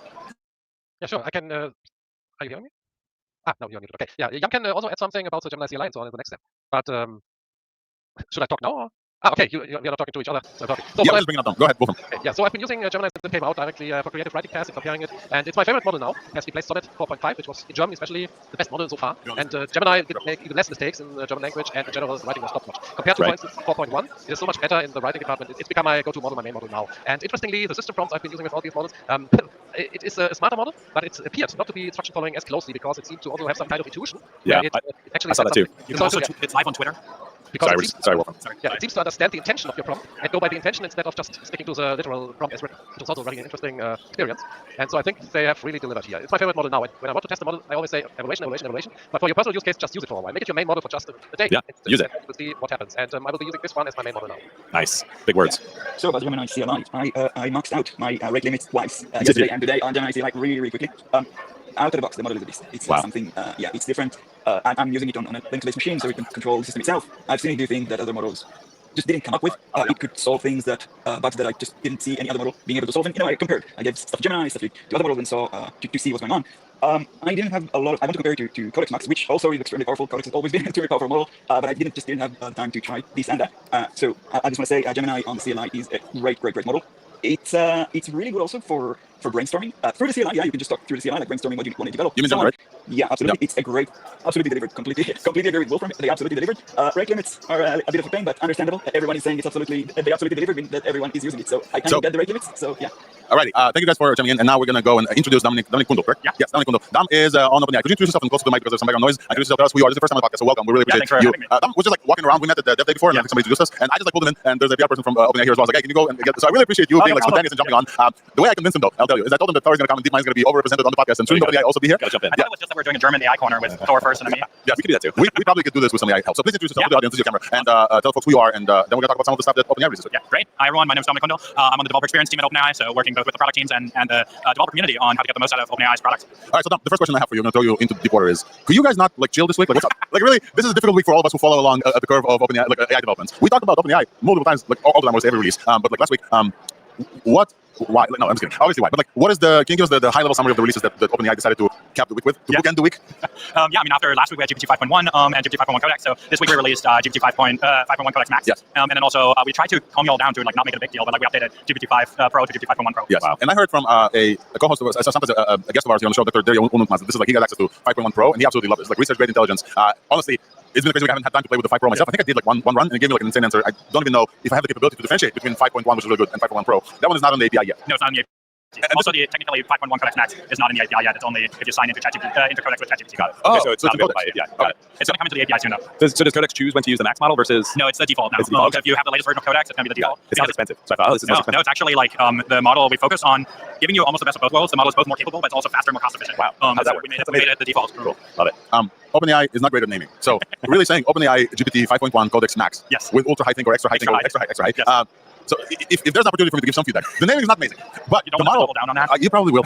But the model is insane from what I see, and specifically because of the compacting thing. Yeah. So I just want to tell folks, when the model was released, the autonomy and the long horizon running task capabilities of this model are not just a straight line continuation into like, okay, we've doubled the context window. I think the context window is still in the 1 million area as far as what it is in that model. at least, but because of something that it does is compacting, which I will put you on the spot to tell us what that is about. Based on the actual release notes, it's running for like 24-hour plus tasks, which is if you follow the METR kind of like long horizon agent things, it's just like out of distribution continuation of the previous model. 24 hours was not in the realm of things. And I chatted with the OpenAI person that told me that like it could run for way longer than this also because of this compacting thing. So just for folks who are listening who have no idea what I'm talking about, models have context windows. Basically, how much memory they have to be able to process some things. And context windows, the more they get filled, the less the model, especially in the agentic model that helps you code, is performance because it kind of like starts losing facts. It starts like short-term memory. Exactly. But now this is a compaction thing. It's basically what? Can you tell us like what that is? How does it work? Yeah, I mean, we already had like compaction in Codex that you could like either manually trigger or if it will get to a certain threreshold. But that's why I just start a new thread. No, it would still like compact it. So like for those old models, you can like see it in like the Codex code base, like where like. Side note, for a lot of people that don't know, Codex is open source. It's written in Rust. You can look under the hood if you want to check anything out. But the big thing is really just that we wanted to make sure that the model is really good at dealing with that compaction and can work on these long-running tasks because our goal with Codex, I think is like important to keep in mind, is that we want it to be a software engineer that works on your team that you can trust with hard tasks. And hard tasks can take a long time. And so we really made sure that the model can deal with that compaction in the long run. Compaction, as just the way to explain this, basically the model takes whatever was previously in the conversation tree and removes anything that's like irrelevant, like tool calling that's not relevant, maybe just a result, something like this, right? Or I can't get into like the details of like what that. Can you get into the details of like the open source Codex? Yeah, how it did compaction with tool so that one, for example, like it did a summary basically. Summary. So what you're saying that happens at the model level. So honestly, I don't know. But yeah, I can probably say that this is what I heard as well. And this is some of this is results as well. That GPT-5.1 Codex Max was trained with native compaction understanding of what this is. What this reminded me of is that back when MCP was just getting started, other models were not good at understanding MCP, and Cloud was really good because they trained Cloud to be native in MCP, and so the reasoning didn't take as much. So the reasoning process didn't take as much to get to the same level. And so it feels like when you natively train a model with RL, which everybody uses for everything, and I know OpenAI like folks sometimes don't like to talk about the RL, but RL is there. It just becomes better at this task. And so we see here efficiency like 30% fewer thinking tokens compared to predecessors in median. Yeah, that was the other part, right? Like we know that like the people always want faster and faster models, and so like a big focus was that like the model is actually more efficient in its tasks. So like if you're looking at the graph that we published in the blog post, you can actually see that like even for the same levels of reasoning, like the model got significantly more efficient in using using like fewer tokens to get like better results. And so I think that's like one of the biggest standouts and why we made it the default. So it's not max in the sense it's like the most expensive, but it's actually better. And it's not just better in the like general sense. One of the big things that we've heard is on Windows, like the model struggled with like things like PowerShell, for example. So we actually made the model better at knowing PowerShell. And we as part of that, we released an experimental sandbox in Windows now. So hopefully the experience is going to be better. When do you think you'll ship the model in the API? I don't have an exact date, but we're trying to get it out as soon as we can. Cool, nice. And Ryan is asking because I'm assuming that would like to test it. So okay, where's this available right now? It's available in Codex and the Codex ID extension as well. Yeah, so it's in the ID extension, the CLI, and the web cloud tasks if you're using those. And everywhere, if you have the latest version, it's defaulting to that. Yeah, we were talking about with Thor before in Google. We talked about the different offerings for Gemini CLI as a CLI tool, and then Jules as the coding tool, and then now Gravity as the ID. They don't think they have an extension, but I'm not sure. And we're like, why? There's like so many we didn't ask them. And Codex is all that. Also, those products are under one name. So there's a Codex Cloud thing where you can just like go and hand off agentic tasks for Cloud. There's a Codex CLI extension, which is Codex, and then you guys don't have an IDE yet, but there is an IDE extension, which is essentially a sidebar extension, like Line or Rue or like VS Code for every VS Code out there. Yeah. So Codex is like all that together, and this new model is available there. Correct. Tell me about high and extra high. What's up? Like, what is this? So we introduced extra high as like we know, like generally our recommendation is to use the medium level for most of your tasks. Like it's actually a great day-to-day. It can deal with like very complex tasks even on medium. But and then we had a high reasoning level already, but we figured there were like tasks where for your really hardest tasks, sometimes you really don't care about how long it takes. You just want to crunch it out and you want results. And so that's what extra high is really for. And I know that just makes the name even longer. Yes. I'm going to try to add the screen here to show the folks. So we have incredible results on Terminal Bench. Terminal Bench 2 just launched with 5.1 Codex Max. I'm not sure if this is high or extra high. 58% on Terminal Bench. Dude, Terminal Bench launched, I think was that last week? This week was insane to me. So I don't know if it was last week or 2 weeks ago, but like, we talked about Terminal Bench just launching, and the state of the art when they just launched was 50%. And I think this was Warp using GPT-5. And then 52%, and then like jumps to 58. I think Gemini also like tried to get there. I think this is now state of the art on Terminal Bench. And then we like this is the extra high part here. So we're showing also in Sweden verified comparison to GPT-5.1 Codex. Codex Max is basically cheaper and faster, it looks like, and more accurate across all the endpoints. So the lower ones are just run for less tokens with higher accuracy. The medium one, pretty much the same accuracy, maybe a little bit higher, but significantly less tokens. So the medium was 14,000 tokens, and the medium for max is 9,000 tokens. And then the high is like significantly high in score, while also being less tokens. And one of the things that we still have as part of this is still the thing we introduced with like GPT-5 Codex already, which is adaptive reasoning. So like even though if you're setting it to like medium, that doesn't necessarily mean it's like overthinking complex questions. It actually can still, simple questions, it can actually still adjust for like simple questions, respond quickly. Cool. And like I've caught myself with this a couple of times from asking Codex to do something, and I think it's gonna take a while, and I turn around and it's already done. So like if you've used Codex before, you should really feel like a significant speed up. So is adaptive reasoning like the same model, or do you do a quick call out to like a really fast model to decide if it's complex? No, the model has like adaptive reasoning. Wow, cool. So anything else we can cover? I would love to talk about Pro, 5.1 Pro, and I have this question for you basically. How the hell am I supposed to tell if it's better than 5 Pro? Like how, do you guys have, like I'm assuming there's evals in place, but for who's the target audience for this, and how can they tell if it's actually better for them to wait these like 5, 10, 17 minutes that Pro can go on like a long time?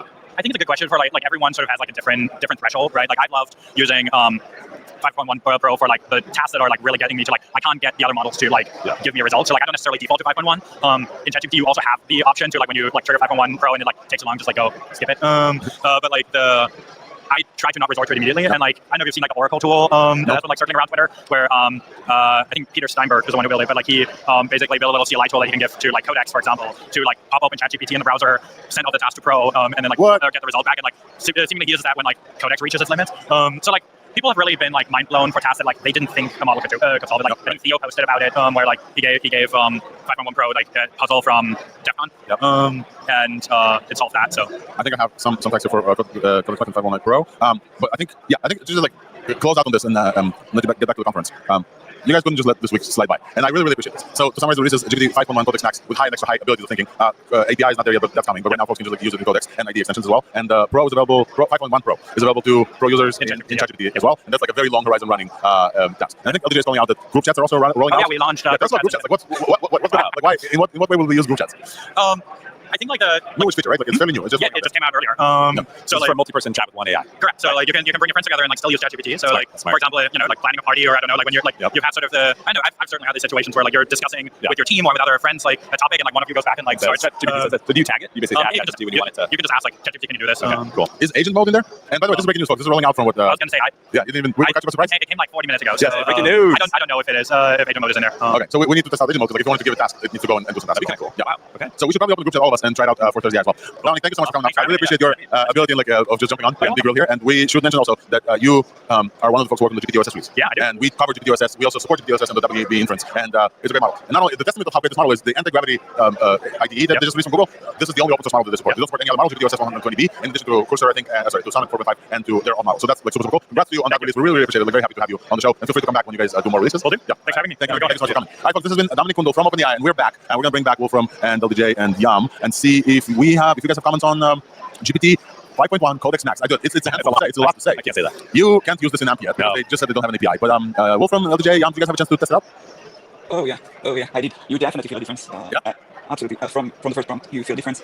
It's better. It just understands. I mean, you know, it's like tiny bit better on benchmark, so it's hard to explain what exactly is better, but you feel it immediately. It just gets the bugs. If you have like a bug that you have a vibe, you kind of understand how the agents work. You get a vibe that, okay, that's going to be hard for the agent. All of a sudden, it's just being solved, and sometimes much faster than you think.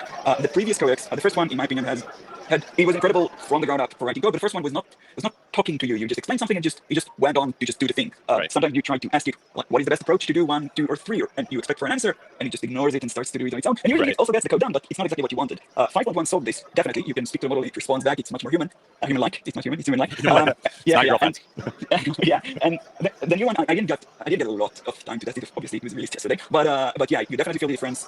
Definitely, people talk about compacting and so on. The model is so efficient that I don't remember too many times I got to a point where I needed compacting, unlike other CLI tools, not mentioning names, that are grinding through the entire context in 5 minutes. So definitely go check it out. And 5.1 Pro is a beast, but I'm a fanboy of the Pro series. I think compacting comes. Sorry to interrupt. It's kind of hard to hear, but compacting comes into play on very long horizon tasks. I chatted with an OpenAI person here during the engineer talk, and he was basically saying, "Hey, I ran my like an earlier checkpoint, whatever, obviously the internal one, for a week on and off on my laptop, and off of one prompt, and the exit criteria was, hey, you should get better like at this task or at that task." And I'm just like mind blown that we're at the place where they're announcing 24-hour runs, but we're getting a week worth of like an agentic run of a model. This is like mind blowing. I mean, it's hard to imagine what kind of task is needed for a week. I mean, it's fascinating. I just want to say, I can confirm that I saw a couple of hours myself. I'm not affiliated with OpenAI. I saw a couple of hours myself on the previous version. It's definitely real. And yeah, it can power through pretty much anything. Yeah, what was the task that you gave it that was doing that?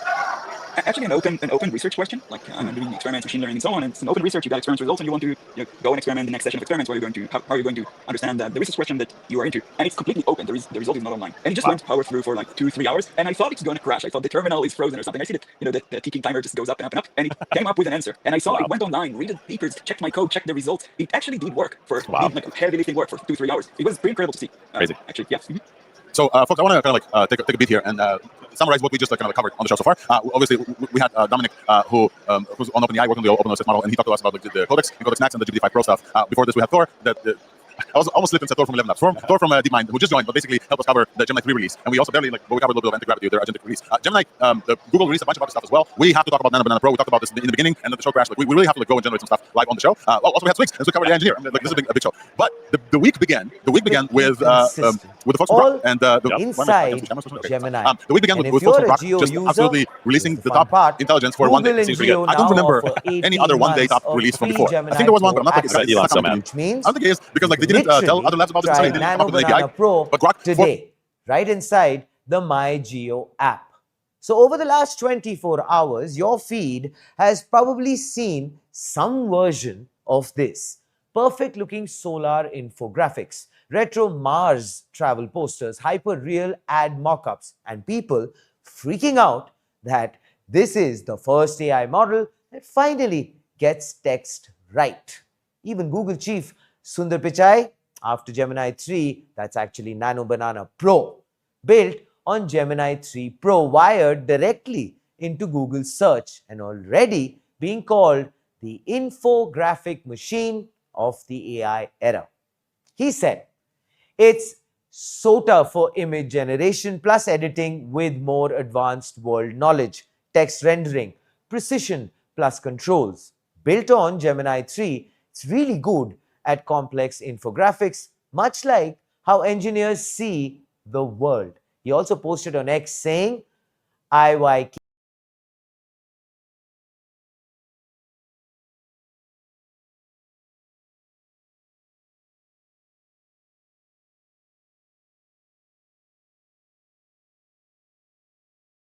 a front page if we don't explain the inside jokes of Silicon Valley.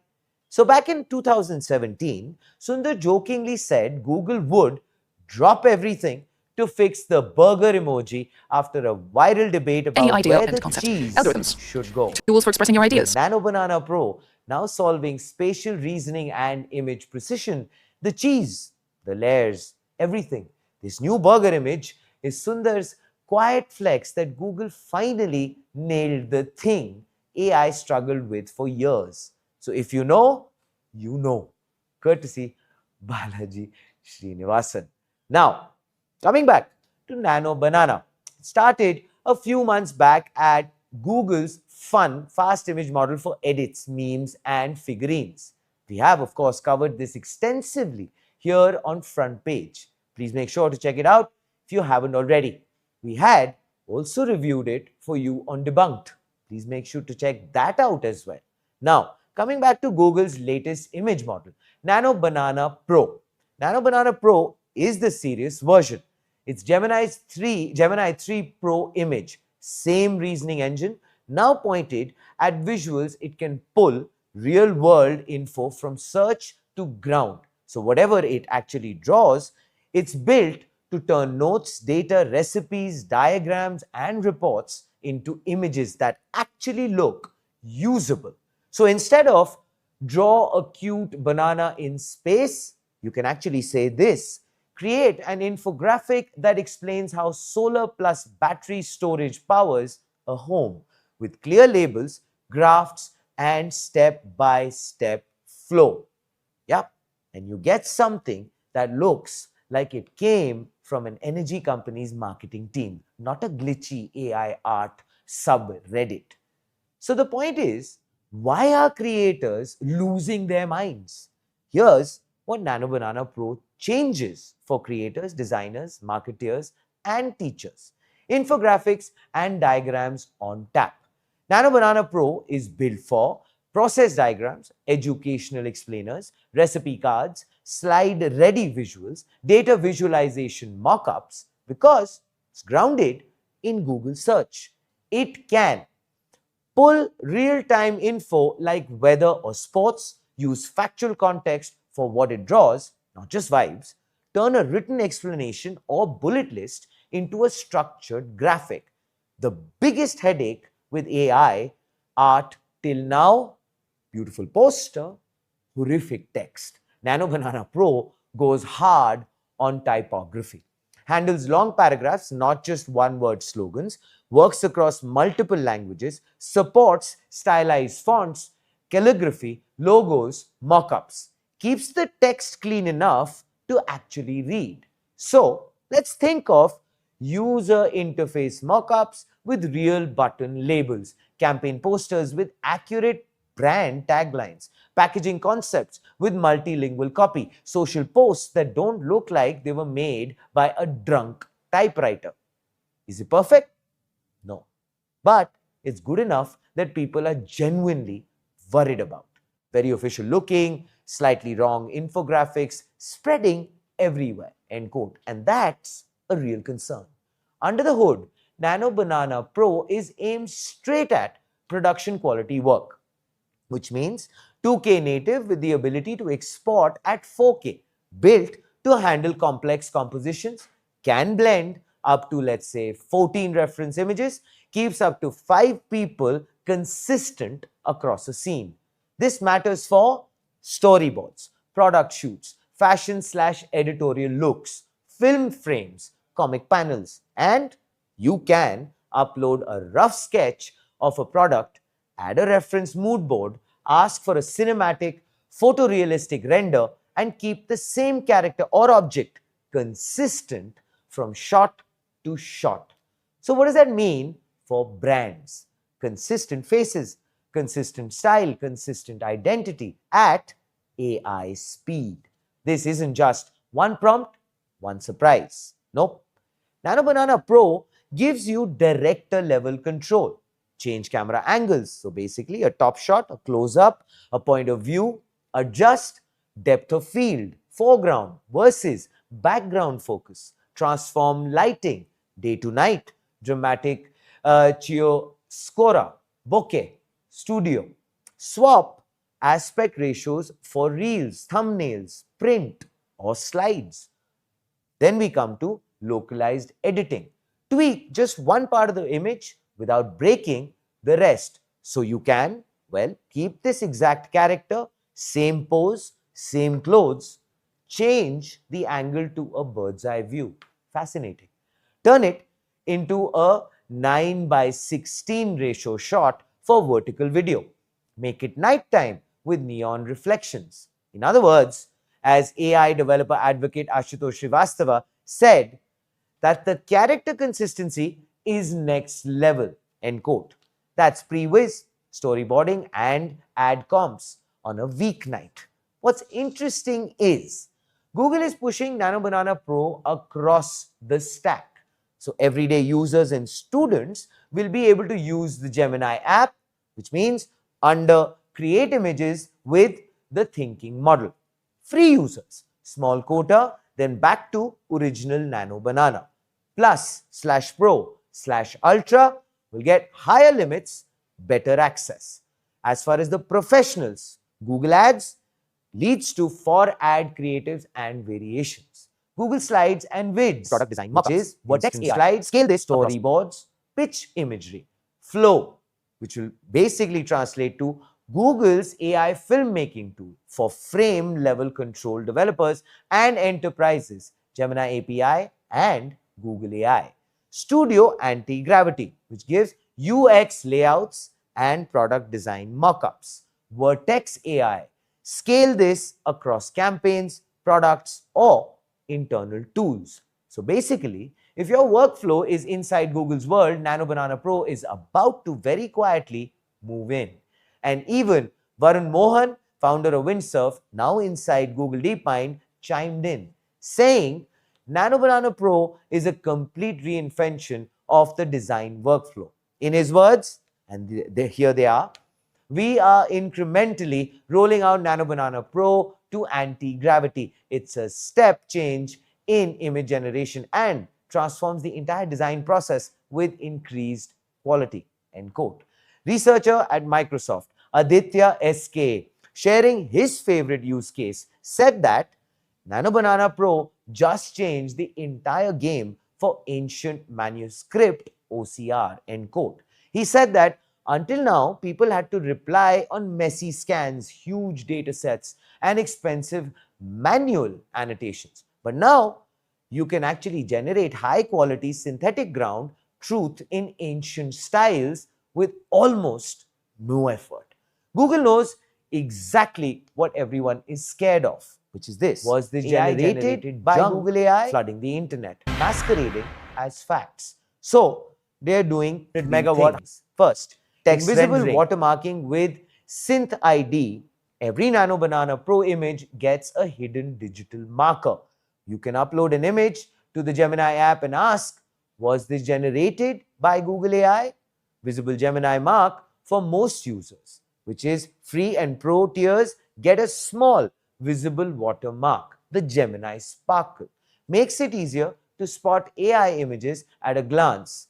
Clean canvas for pros, which means watermark is removed for ultra subscribers and Google AI Studio. So designers and devs don't have to ship content with logos stamped all over it. But here's actually the catch. Even with watermarks, a lot of people don't read the fine print, and people are already worried because get ready for slightly incorrect but incredibly official looking infographics everywhere, end quote. These educational posts will get lazier and more misleading. Another quote. So, if you thought AI selfies were a problem, wait till every half-baked idea becomes a polished diagram with fake authority. Nano Banana Pro is actually both an incredible tool for teachers, designers, and researchers, and a very massive weapon for misinformation and low-effort AI slop. The difference? Who's using it, and whether we still bother to fact-check what looks professional. Now comes the front page take. Here it is. Nano Banana Pro is what happens when a search engine, a reasoning model, and an image generator all sit in the same room and decide to come for PowerPoint, Photoshop, and Canva all at once. This is about teachers turning lesson plans into infographics, overnight startups, mocking up entire brand campaigns in an afternoon, solo creators generating pitch decks, posters, and storyboards without a designer, and yes, the internet getting flooded with authoritative diagrams that might be wrong by 5%, but still go viral. The benchmark for visual content just jumped. The bar for critical thinking has to jump with it, because from here on, if it looks well designed, that doesn't mean it's true. It just means someone somewhere has Nano Banana Pro. While everyone is celebrating Nano Banana Pro, here's the real story. Google just overtook Microsoft in market value for the first time since the OpenAI partnership began. And the market is finally rewarding the only company that controls its entire AI stack end to end. While Microsoft depends on OpenAI for models and NVIDIA for compute, Google trains Gemini in-house and runs it on custom TPUs, giving it tighter control over cost, efficiency, and margins. This is the first major signal that vertical integration from silicon to model is winning the AI infrastructure war. This is the front page by AIM Network. If you want more sharp, ground-up coverage of AI tools that are very quietly reshaping your work, your feeds, and your future, please like this video, share it with one person who lives inside Google Docs, and subscribe, yes, to AIM Network for no more noise, all signal text stories.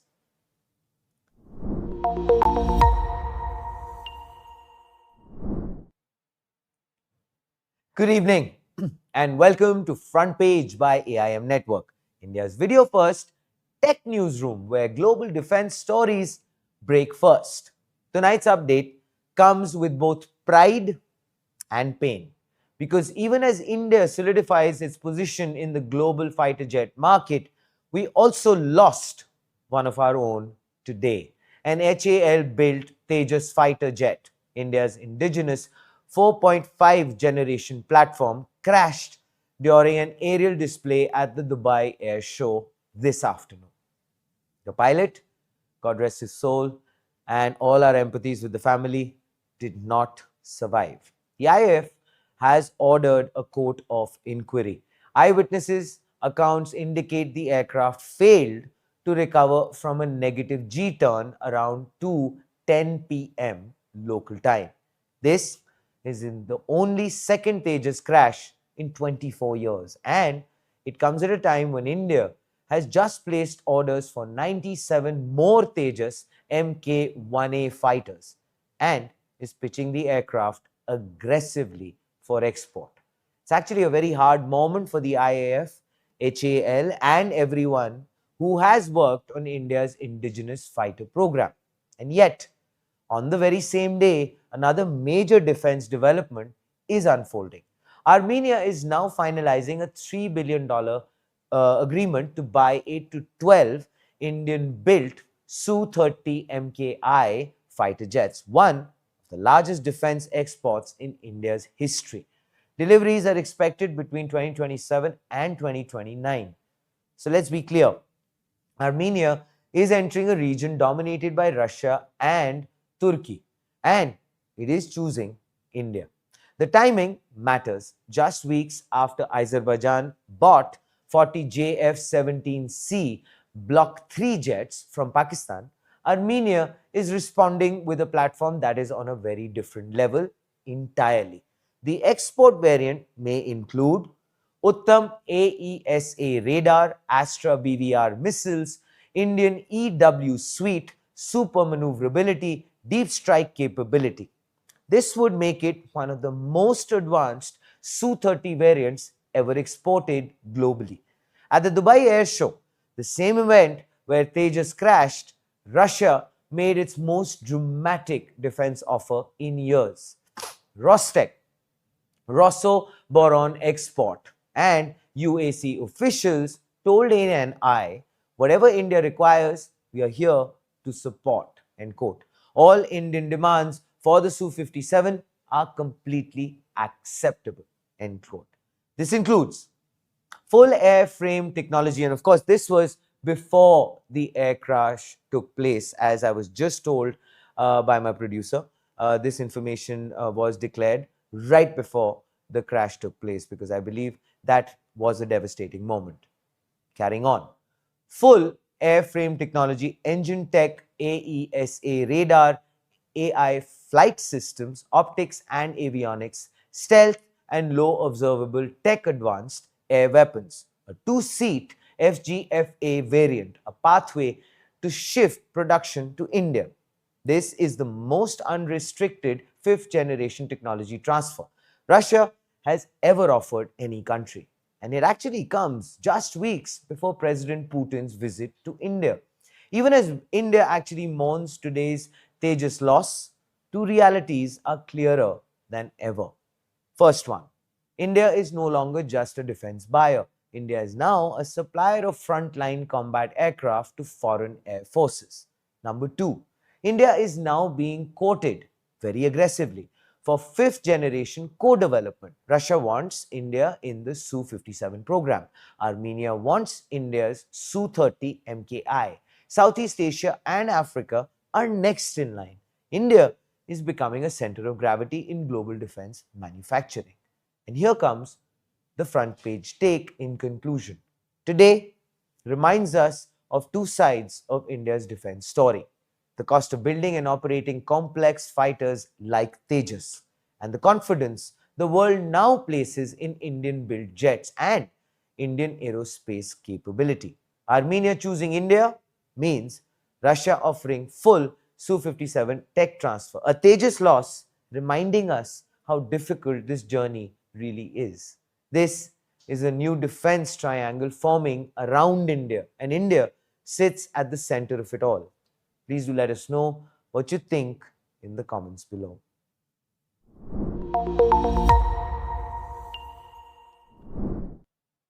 Good evening and welcome to Front Page by AIM Network, India's video first tech newsroom where you get the big stories first and without any noise. Tonight, we are going straight to the East Coast because Vizag just landed the biggest AI infrastructure investment of the year after Google. And before you ask, yes, we have covered this months ago on Front Page. So basically, when no one else was talking about it, we were. Today, it's official. As per ET's reporting, and to maintain transparency, we also reached out to Meta. They have not officially announced it yet, but we will keep all of you updated once we hear from them. However, as per multiple reports, Meta Platforms, the company behind Facebook, Instagram, and WhatsApp, it has actually partnered with SIFI Technologies to build a massive 500 megawatt hyperscale AI data center in Paradesipalam. My apologies. 25 kilometers from Vishakhapatnam. The investment 15,266 crore rupees. The developer SIFI Technologies End. User Meta. Location Vizag Kolkata Highway Corridor. The capacity 500 megawatts, AI grade, hyperscale. So this will be one of the largest AI data centers ever built on India's east coast. This is the Indian landing point of Meta's most ambitious project ever. The $10 billion Waterworth subsea cable, the world's longest 24 fiber pair, AI backbone running over 50,000 kilometers. So why does this matter? It bypasses the volatile Red Sea corridor.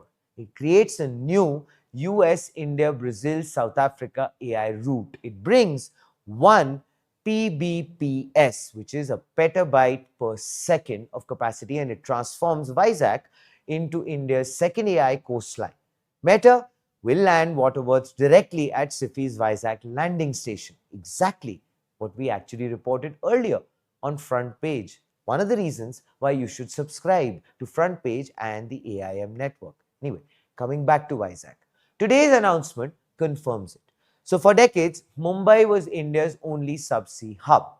But hyperscalers need redundancy plus resilience for AI workloads. And Vizag brings a second coast, lower latency for US APAC routes, security away from congested West Coast corridors, a policy push backed by the India AI mission, the proximity to TCS's upcoming 21-acre IT campus. This, as we can all see, is a very long-term AI infrastructure bet. India's data center capacity is exploding. 1.5 gigawatt today, 2.5 gigawatt by 2027-28, ICRA, 3.5 to 4.5 gigawatt by 2030, just 25 to $30 billion investment. Mumbai today is equals to about 53% of all current capacity. Vizag, Chennai and Hyderabad, on the other hand, rising next if this is true. Meta will be joining Google, Amazon, Jio, TCS and Airtel on India's coastlines. 500 megawatt hyperscale cluster, lowest cost power on the east coast, shortest route to its brand new global subsea cable, sovereign scale AI compute capacity, which all equals to an unbeatable base for model training, inference and real scale workloads, a second digital coastline, AI grade data center jobs, private investment in critical digital infrastructure, a global position in subsea AI networks. One more step toward sovereign compute. Most importantly, confidence that India is no longer just consuming data. We are actually shaping global AI infrastructure. In conclusion, the front page take. We said this earlier, Vizag is the next big AI city, and tonight makes that undeniable. If the deal goes through, Meta's 500 megawatt data center won't just be another investment. It will actually be the backbone of a new AI coast, a cable that touches 4 continents, and a bet that India is the center of the world's next digital decade. Please do let us know what you think in the comments below. And of course, for more ground up, optimistic, independent tech journalism, the kind you won't find on mainstream television. Please make sure to like, share, and subscribe to AIM Network. You know what you're doing? You're actually helping us bring these stories first. You're supporting independent reporting and you're backing India's rise in the global AI race.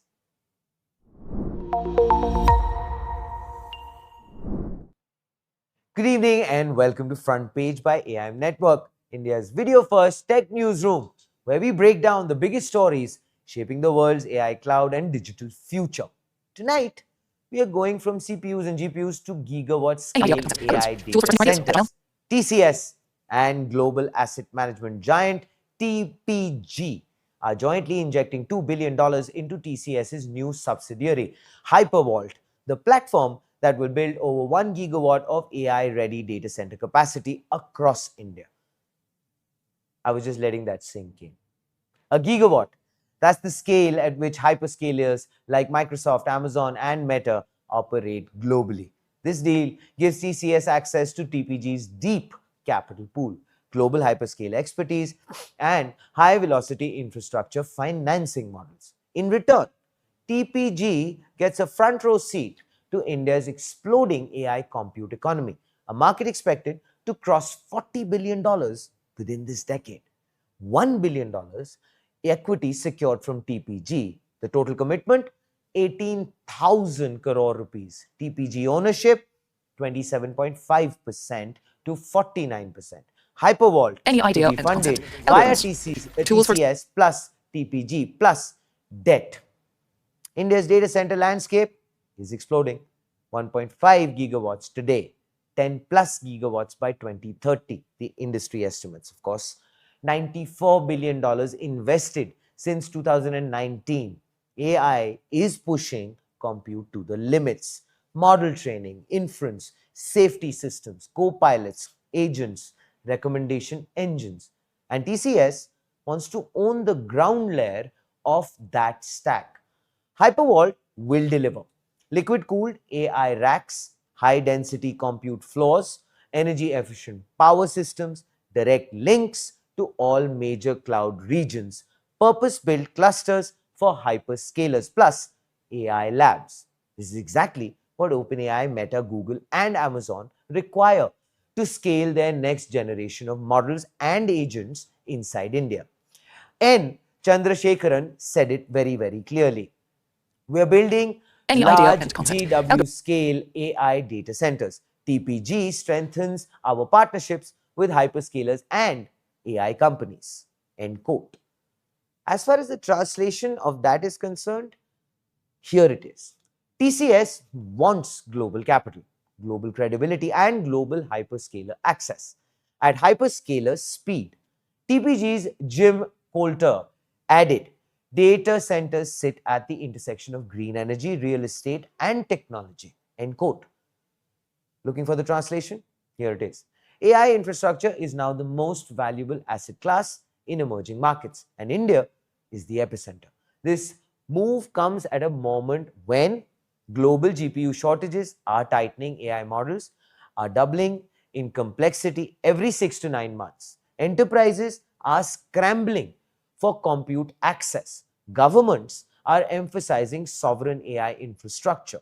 Global hyperscalers are shifting huge AI budgets into Asia. India's demand for GPUs and high-density AI data centers is now one of the fastest growing in the world. And this TCS TPG pact positions the country to leap ahead rather than chase supply. TCS is now doing what Reliance did with Jio, create an infrastructure moat before AI demand fully erupts. Hypervault is TCS's long game. Build less than 1 gigawatt AI capacity, partner with hyperscalers for private GPU clusters, pitch AI-led IT services bundled with compute lock in enterprises workloads, plus agents become the AI infrastructure plus AI services giant of the next decade. So if TCS executes, Hypervault becomes this, India's first homegrown digital power utility for the AI era.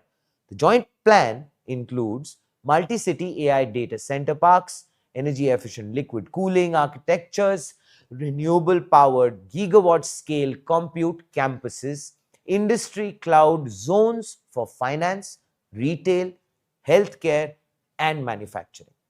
AI-first security and compliance frameworks, hybrid and sovereign cloud stacks for domestic enterprises. So basically, in simple words, this partnership gives India a national AI backbone at a time when every country is racing to secure compute dominance. In conclusion, the front page take. Clearly, TCS is now doing what Reliance did with Jio, create an infrastructure moat before AI demand fully erupts. Hypervault is TCS's long game.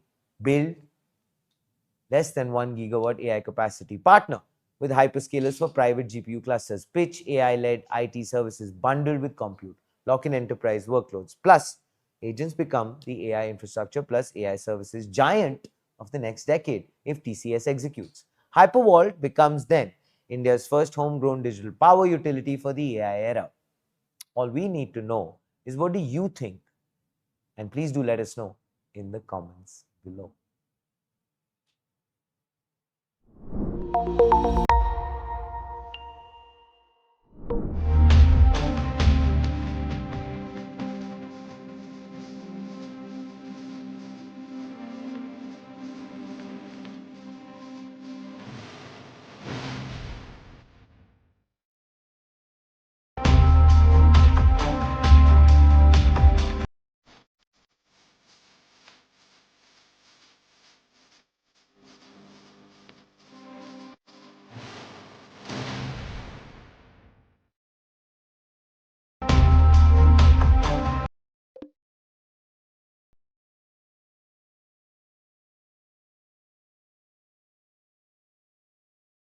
The company as a core player and grounds keeps the tech words and pros, which means watermark is removed.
4.1 is the new release from the folks at XAI, and it's really, really, really good. And so they actually followed up with another release just yesterday with Grok 4.1 fast and agentic tool capabilities. Let's take a look at this because I think it's really, really worth taking a look at like how the release was posted. So give me a second, folks, to pull up this here. Grok, let me see, XAI.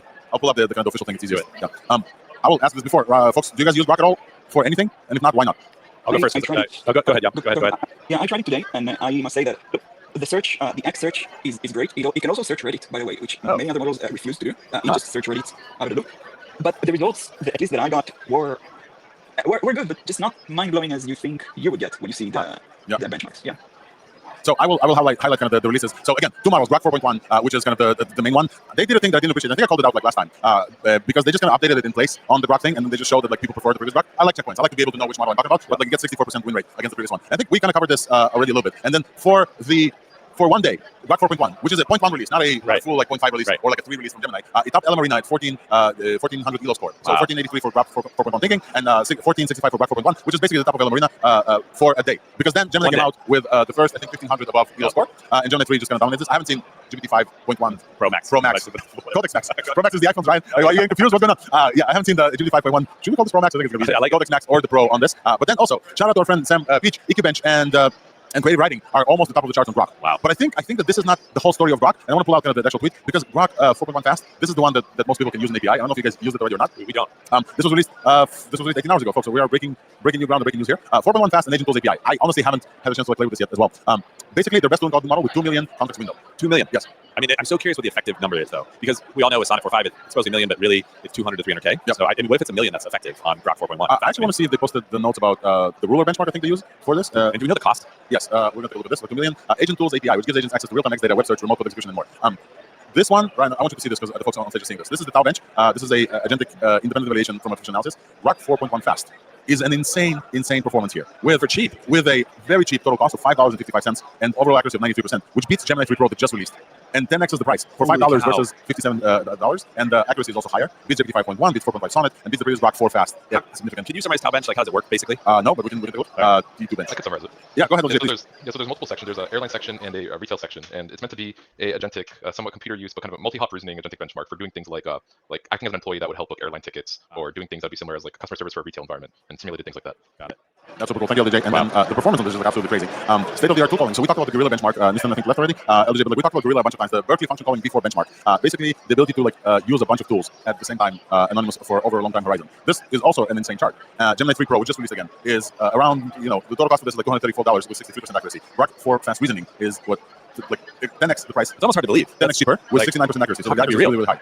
And I think XAI is really cool with this one. And I think that all of the labs have cooked this week, and everyone's cooked in like a completely different thing. So multi-turn long context is also high on GPT 4.1 fast. But I think the highlight, and I think that I wanted to talk about this before on the show, is the tool calling and the specific tools that XAI has access to. Because previously I said maybe for many labs, Grok is maybe not the best choice because of how it's uncensored. Right. Blah, blah. Yeah. But the fact that it has access to X means so much. Right. And I showed my agent here before on the show, and you folks probably saw the agent that I have within A10. And I was able today to take 4.1 fast and implement this instead of like 4, the previous one with the same calls. And the agent goes and does real-time research on X. And X is, with all the bad issues about X, is also probably the topmost place for real-time understanding of the world for news.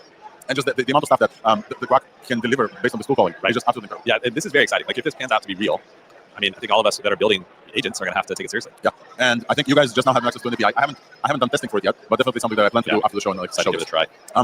Anything else on the Grok release, folks, that you wanted to cover? The recent tool set, search tools. Okay, so let's maybe cover the tools that they have super quick. I think those are important, and then we can move on to some other stuff. I'm curious how good their web browsing tool is. Their general web browse. I think, yeah, you mentioned they also have Reddit search, which is I think an agreement that they have with Reddit that many other labs don't have, right? I don't know about the legal aspect of this, but I can tell you for sure they have Reddit search. You don't even need to mention Reddit to see in the sources the model goes on its own to just to search on Reddit. Other models outright refuse to do this. Even if you ask, even if you insist, it's very hard to get them to search Reddit. But Grok just do it on its own, and also it can search X, and X is a valuable source of information. We're all on X that we know. So yeah. Can I tell you guys a story about the X search that happened? So basically, I'm using this in my agent I'm using this in my agent to bring me some more information about any release, right? So I basically grab a tweet and then I expand the tweet and it's like, hey, go search about folks who are talking about this release, maybe not mentioning the exact name, etc. And what happens is it brings me a bunch of AI influencer threads that have no more information than the actual release. And I'm looking for the researchers, I'm looking for folks in training, I'm looking for these things. And unfortunately, I have to mute some folks who already use the word wild. Like it literally, if it uses the word wild, I don't want it in my X summary for X. Wild. It's definitely wild. All right, folks. So we are back to. I think we covered most of the main releases. Let's just take a beat here and like think about Do you guys remember ever this insane of a week? No. I can't breathe. What the fuck?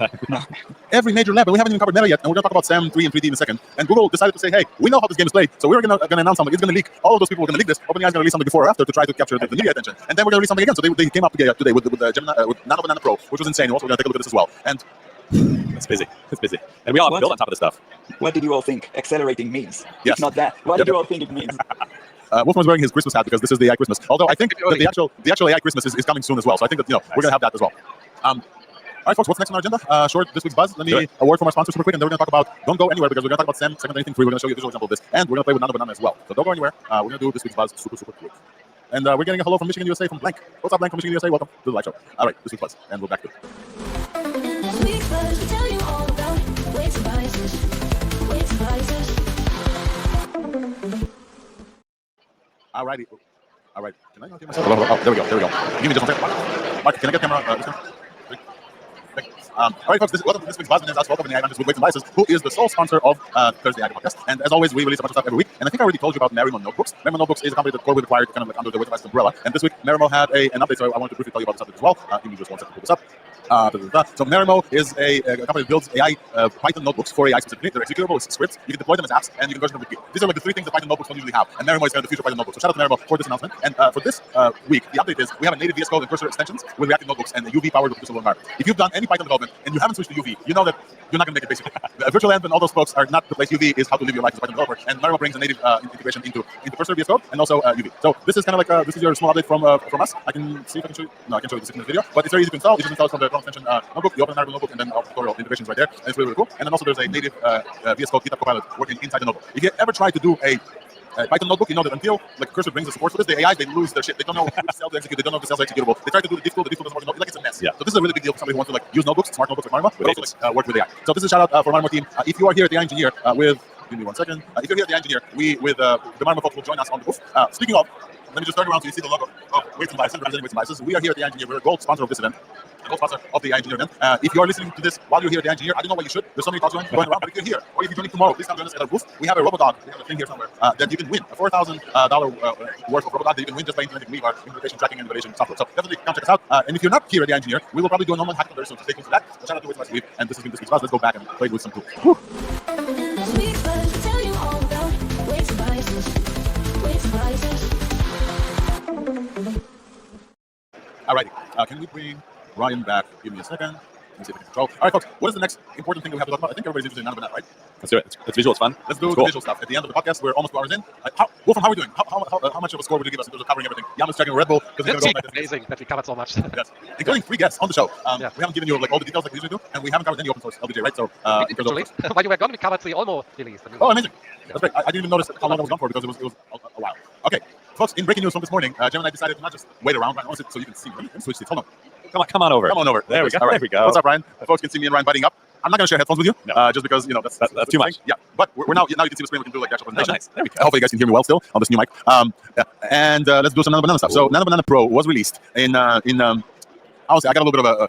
Just zoom out a little bit. We have a short one as well. Give us a sec. Yeah, that's great. Yeah, thank you. So Nano Banana Pro came out. Nano Banana is Gemini's image editing tool, and it has been upgraded with thinking capabilities. Which means that this model, kind of like the GPT image of before, you can talk to it and it will think about the stuff that you said and it will generate incredible graphics. This one supports resolution of up to 4K. So it's available in AI Studio, it's available inside Gemini as well. And I think just the demos will be what we want, right? So previously on the show, we took a screenshot of all of us and then we asked the GPT model to give us a, let me find the I remember this. Sadly, I had to drop it. I remember watching you guys. Let's go to item. Hopefully I'm logged in on this browser. Okay, got it. This is the new AI Studio, by the way, and you can see that this AI Studio, the playground is just the playground, but now it's like agentic and you can build stuff. Oh, wow. So we have Nano Banana Pro, and you need to link your API key because it's paid. Nano Banana Pro is like a paid service. And you can upload an image and say, let me just look at the editing capabilities of this model. Remove the live streaming stuff and keep just the faces of the people and even remove their names. We're going to try out this live. Do you guys see the screen, by the way? Wolfram, can you confirm? We'll verify. Yeah, we can see the screen. All right, we'll zoom in here, and then you can see this model starts, and then it shows the thinking traces here, which I think is like super cool. Oh, that's interesting. Yeah, it's not just a model that's like, just try to generate. And I will show you like another thing that I generated. Wow! Look at this, folks. Oh, wow! I just want you to like see that this is the exact same image. What the heck? Without the, let me pin the other one super quick. I think the thinking traces are cool. Yeah. Like we've never seen that with image generation. So here is the original image, and here is the image that it gave us. Right? And you can see, like, it removed the logo for Thursday AI. Ryan is smiling like Ryan is smiling. It removed Alex Walker there. I probably should have had Ryan Carson there as well. Yam, it removed all of the live stuff, all of the view. It's just, like, incredible. Jeez, that's amazing. But this is not all it can do. So apparently this model has support for up to 6 people that it can generate their faces. And then up to, Put all of us with you in the comments. Oh, yeah. That's a good prop. And Yam, and we'll from to the.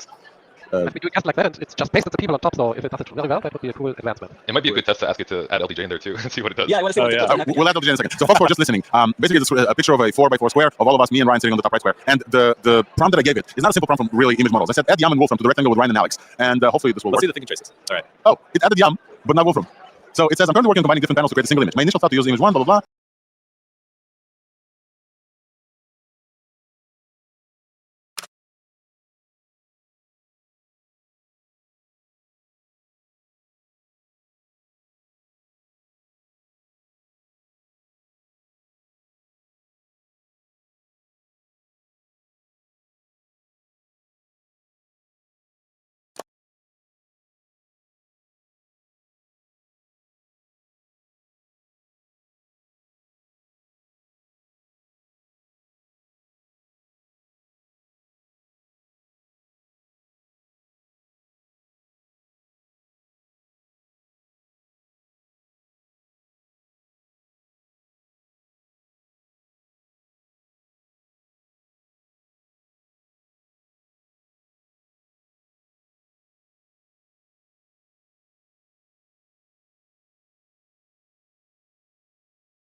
Okay, so it did something.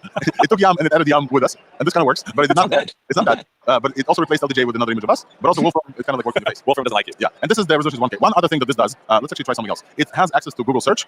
It has grounding. So if you open a new chat, you can ask it for like infographics for like very specific things. And here is an insane prompt that ChatGPT came with. That the ChatGPT came with based on the notes for this week's support. So design, I'm not gonna read all of this, I'm gonna scroll through this super quick. It says design a high-end vertical promo infographic poster for a tech podcast episode. The episode is titled Thursday AI, and blah, blah, blah, blah, style polished, and then composition. At the top center, place the main text in bold. Then beneath that, a tiny line. And then in the center of the poster, create a large glowing circular AI core symbol. And then include those panels. Google panel, XAI panel. I need just one XAI, so let me remove this guy. Okay. Because like it does it twice for some reason. The prompt adherence is absolutely crazy. So OpenAI panel and the Meta, and then robotics panel as well, which we'll talk about someday. This prompt was given to me by GPT-5 Pro, I think. Okay. And when I hit run, you can see this prompt is like insane. It has a bunch of stuff. This model will start thinking through all of this. And the last time I did it, right, this is 1K resolution. I probably should go for 4K. The last time that I did this took 80 seconds. And the result of this was just like absolutely incredible. What is temperature? Like I know it does, but what effect does it have on the model on image generation? I think it already. Sorry, 1 second. It already generated in 25 seconds. I wanted more, so let's take a look. Okay, so this is what we generated. This was fairly quick. The weekday labs blinked. Here's the Nano Pro, the Google Gemini, and the Gravity. You can see like the text is not like super sharp, and we can go and update the resolution to 4K and add my face as the. No, actually no. Got another prompt? Yeah. Add all these folks in a cartoon stylized somewhere in the infographic as hosts. Let's try to add all of us here. This may fail, but basically the model is really good at multiple image references. I think they set up to 14, which is crazy. So you can like upload an image of I don't know, a logo, another logo, a bunch of logos, and it's really good infographics specifically. They highlight infographics and text, which is nearly perfect. You can take a look at zoom in here. I don't think the text is garbled anywhere. No. Generative Pro Gravity, 1 million token model generative. Yeah, this is perfect. This is perfect. And you see the 3D? Oh yeah. You see like it just came up with what the model does. Grok 4.1 fascinating tools. It came with like an agentic thing. This is good. And the robotics, all the text is fully perfect, including kind of the Thursday logo. Wow. But now I want to generate the 4K thing, and I don't know what it did here. But hey, Wolfram and Yum. This is okay. So we're gonna show this to folks. This is in 4K resolution. I think it's combined me and you. This is your hair and my. We're looking good. Or is this only you? I don't know. No, but this is definitely my jacket. This is Wolfram. Like you're too close to each other. Yeah, that's good. This is LJ. That's great. And this is Yum. It didn't do what I wanted, but I gotta understand like what it tried to understand. It might be the temperature, you know. You're in high temperature. Be, yeah. It might, yeah. But do you realize what's going on here? Why we have an image model that is thinking? You see it in the top right corner. Nano Banana Pro is actually Gemini Throw Pro image preview. So they put the Nano Banana on top of Gemini. All the text that is Gemini, and the images that is Nano Banana. And the reasoning is all Gemini. Yeah. That's. I mean, people are gonna have so much fun with this. I think the 4K resolution is the biggest thing. Go ahead, Wolfram. You can actually put a picture in and have it analyze the picture, and Gemini will output this. So, for instance, you don't even have to output images. You can talk to it about the picture. That also Gemini is there. The thing that I noticed as well is that because it's like native 4K resolution, this is an upscaler that you can just like give it another picture that's not 4K and say output this exact picture with 4K, and we'll just like upscale it with no loss of detail. It's crazy. All right, we're gonna wait for this. Yes. One thing we should show, since we are in AI Studio, or in the Gemini app, they have this new dynamic pane view that has just been released. That is also super impressive. That would be also... In Gemini? Let's try. Yeah, go to the Gemini app. Yeah. Then just go to the plus at the bottom, where you can pick create images. There should be a dynamic view. Oh, I don't think... Do I have creative? Yeah, I have creative images, yeah. There should be a dynamic view with a lab symbol. That is very new. I don't have a dynamic view. You don't have it? No. Below canvas and so on. You want to show this? Yeah, that has been the most impressive thing I've seen in a while. Show us, I want to see. Okay, let me just go to Gemini. I will share it. Just go on and I will tell you when it's ready to be shown. All right. We're going to wait for Wolfram for a little bit. I will just shout out that like this Nano Banana Pro is available across everything. You can use it in Tal. Shout out to fellow friends. It's available in AI Studio. You do have to pay for this. It's not like free. Right? The Gemini Ultra, I think, subscriptions and some other folks. Let's see what else am I missing here from my notes about Nano Banana Pro. It is absolutely insane, but I have notes for this. I can't wait to go home and play with that. Yeah. The most important thing is Synth ID. This model is now watermarked, and they have a tool that you can upload images to their Nano banana like interface somewhere and ask whether or not this image was altered or generated with Gemini's thing. It's called Synth ID. It's basically a safety thing. And it's invisible to Gemini, basically? Yeah, it's completely invisible. And then the Gemini app will verify if those images were Google generated. And the AI generated, they built it with like 20 billion parameter AI generated items watermarks in 2023. Wow. And also the C2PA rollout, all images generated across the board from all these labs will be tagged with C2PA metadata. I think Sora is metadata as well. And you'll be able to verify if nobody stripped this metadata. You'll be able to concur that this is real. Wolfram, you ready for a demo? Yeah, I'm ready. So Can you zoom in, please? Yeah, I will zoom in a bit. And what I did is just enable in here the dynamic view. Yeah. It's a new feature. Is this a generative UI? Yeah, it generates now. Yes. What do you want to see? Something about first AI? Something about the latest AI? Let's do. Are you telling me what to see? Let's do 4 panels of the top AI news from last week. Let's do that. So let's just do it with a simple prompt like this. Okay, so folks who are just listening, we're seeing Wolfram's Gemini screen, and he has a dynamic view. And I'm pretty sure the dynamic view is this generative UI thing that they released. But for some reason, I don't have access. I think I'm caught into like an early cycle, whatever. Basically, Gemini will generate, if I'm not mistaken, this is what it is. Gemini will generate mini apps to show you the responses of its search inside Google. Is that it, Wolfram? Is this the thing? Yeah, that's what it's And it's crazy. It's because we're in the area of like generative UIs. Every UI that you have seen until today was created by a designer and crafted by a user somewhere. Besides the stuff like Lovable, etc. And this is like on the fly, just in time UIs. Yeah. We're waiting for this. I tested it when I just said, why is this a cool feature? I didn't give anything to the prompt, and it created a dynamic view. I posted on X about it, a screenshot, where it had my AI assistant, it had the news, it had the music, it had a chat interface, I could chat with my assistant, and the temperature, weather information. It just built a whole dashboard for me. Wow. Pretty cool. So for folks listening, yeah, we're waiting, and we are there. Look at this. Now it's building the AI Nexus. AI Nexus. AI Nexus. I like it. They always call it Nexus. Wolfram, could you collect the sidebar with the hamburger menu on the left? Yeah, everybody loves a Nexus. Come on. Yeah, so just on this prompt. That is for folks who are listening, this is basically the model vibe coding for every request that you have. It built like a website. Yeah, it's a live UI. With a live UI. This is not a picture, everybody. With a leaderboard and market reaction. What the hell are we looking at? It's insane. And what is the circling purple bar? Is that it still generating, or is it saying it's generating? So I can't click yet on these, but when it's done, it should be fully interactive. I'm actually really curious. Where's this market reactions? Is that real data? Like, let's fact check that real quick. You want to keep going down. Scroll down. Scroll down. So folks who are just listening, we're seeing basically a website that was generated with the top menu bar and models and the market reaction, and then put like NVIDIA earnings beat. Somebody can fact check us on the I'm numbers. checking it now. So we'll see. Dynamic. It should pull the actual data. I don't think it is hard-coded in the page here. Could you open the priorities and development strategy? Could you see the reasoning traces of this? Oh, it's finished. Look at this. It's real, yeah. So, wow. So apparently 4 hours ago, it was reported that NVIDIA rose 5.2% in pre-market trading. And if you scroll down on this website, it literally said 5.2% on NVIDIA. Wow. That's amazing. This is insane. Sorry, it has a running thing on top of like the new thing. It talked about GPT 5.1, Gemini 3, and Cloud Summit 4.5, which was released in September, which is not exactly last week, but that's fine. Can you click the policy and business tab as well? Oh, it has a full article about every model. Oh, it's full analysis. What? Where is it storing? In a new tab. Yeah, I mean, links back. It's like, is the data in a JSON file, or like where are these posts coming from? So, unlike the vibe-coded model, this is insane. Right, this is insane. This is the dynamic UI, like a built UI on the top. Both from my review, this could be like a life-changing thing where like we're gonna move in the area of like just-in-time UIs and images. Folks, we're about 2 and something hours in. I really want to show you Sam before we go. Let's take a look at Sam before we go. But yeah, definitely Google. Despite everybody else's attempts, I think Google is the winner this week with all the releases. And there's also agent mode that I haven't showed you, and I can like super quickly show you. I don't want to like expose because this is my like emails, but you can like agent mode is coming super quick, also in labs. And what can you do? So as OpenAI has like an agentic thing, Gemini now also has an agentic thing as well. And this is in Chrome, so you're using Arc, right, or Dia. So I upgraded Chrome, and now it's built into Chrome up here on the right. So, but just not to confuse, I don't think that like Gemini can control Chrome for you, can it? Yes. No way. Yeah. What? Okay, wild. so the agent mode can manage your calendar, handle emails, prepare for meetings, and personalized briefing, give you personalized briefing, and does deep research as well. And it has interaction, so like you can tell it like I want this, I want that, etc. And this is like really, really cool. I mean, so this is like Atlas is not needed now. Like Ryan, I'm not. Are you Ryan, like? To this extent, it works that well. So I have Gemini here, and I don't think the agent mode is here, Ryan. I'm almost positive it worked for me. No, I would love it. Don't get me wrong, I would love it. It's just like it has current tab. Yeah, so it has asks about the current tab. You can add some other tabs and say like or click around or something. Let's go to here. I think open dismiss this notification. Come on, baby.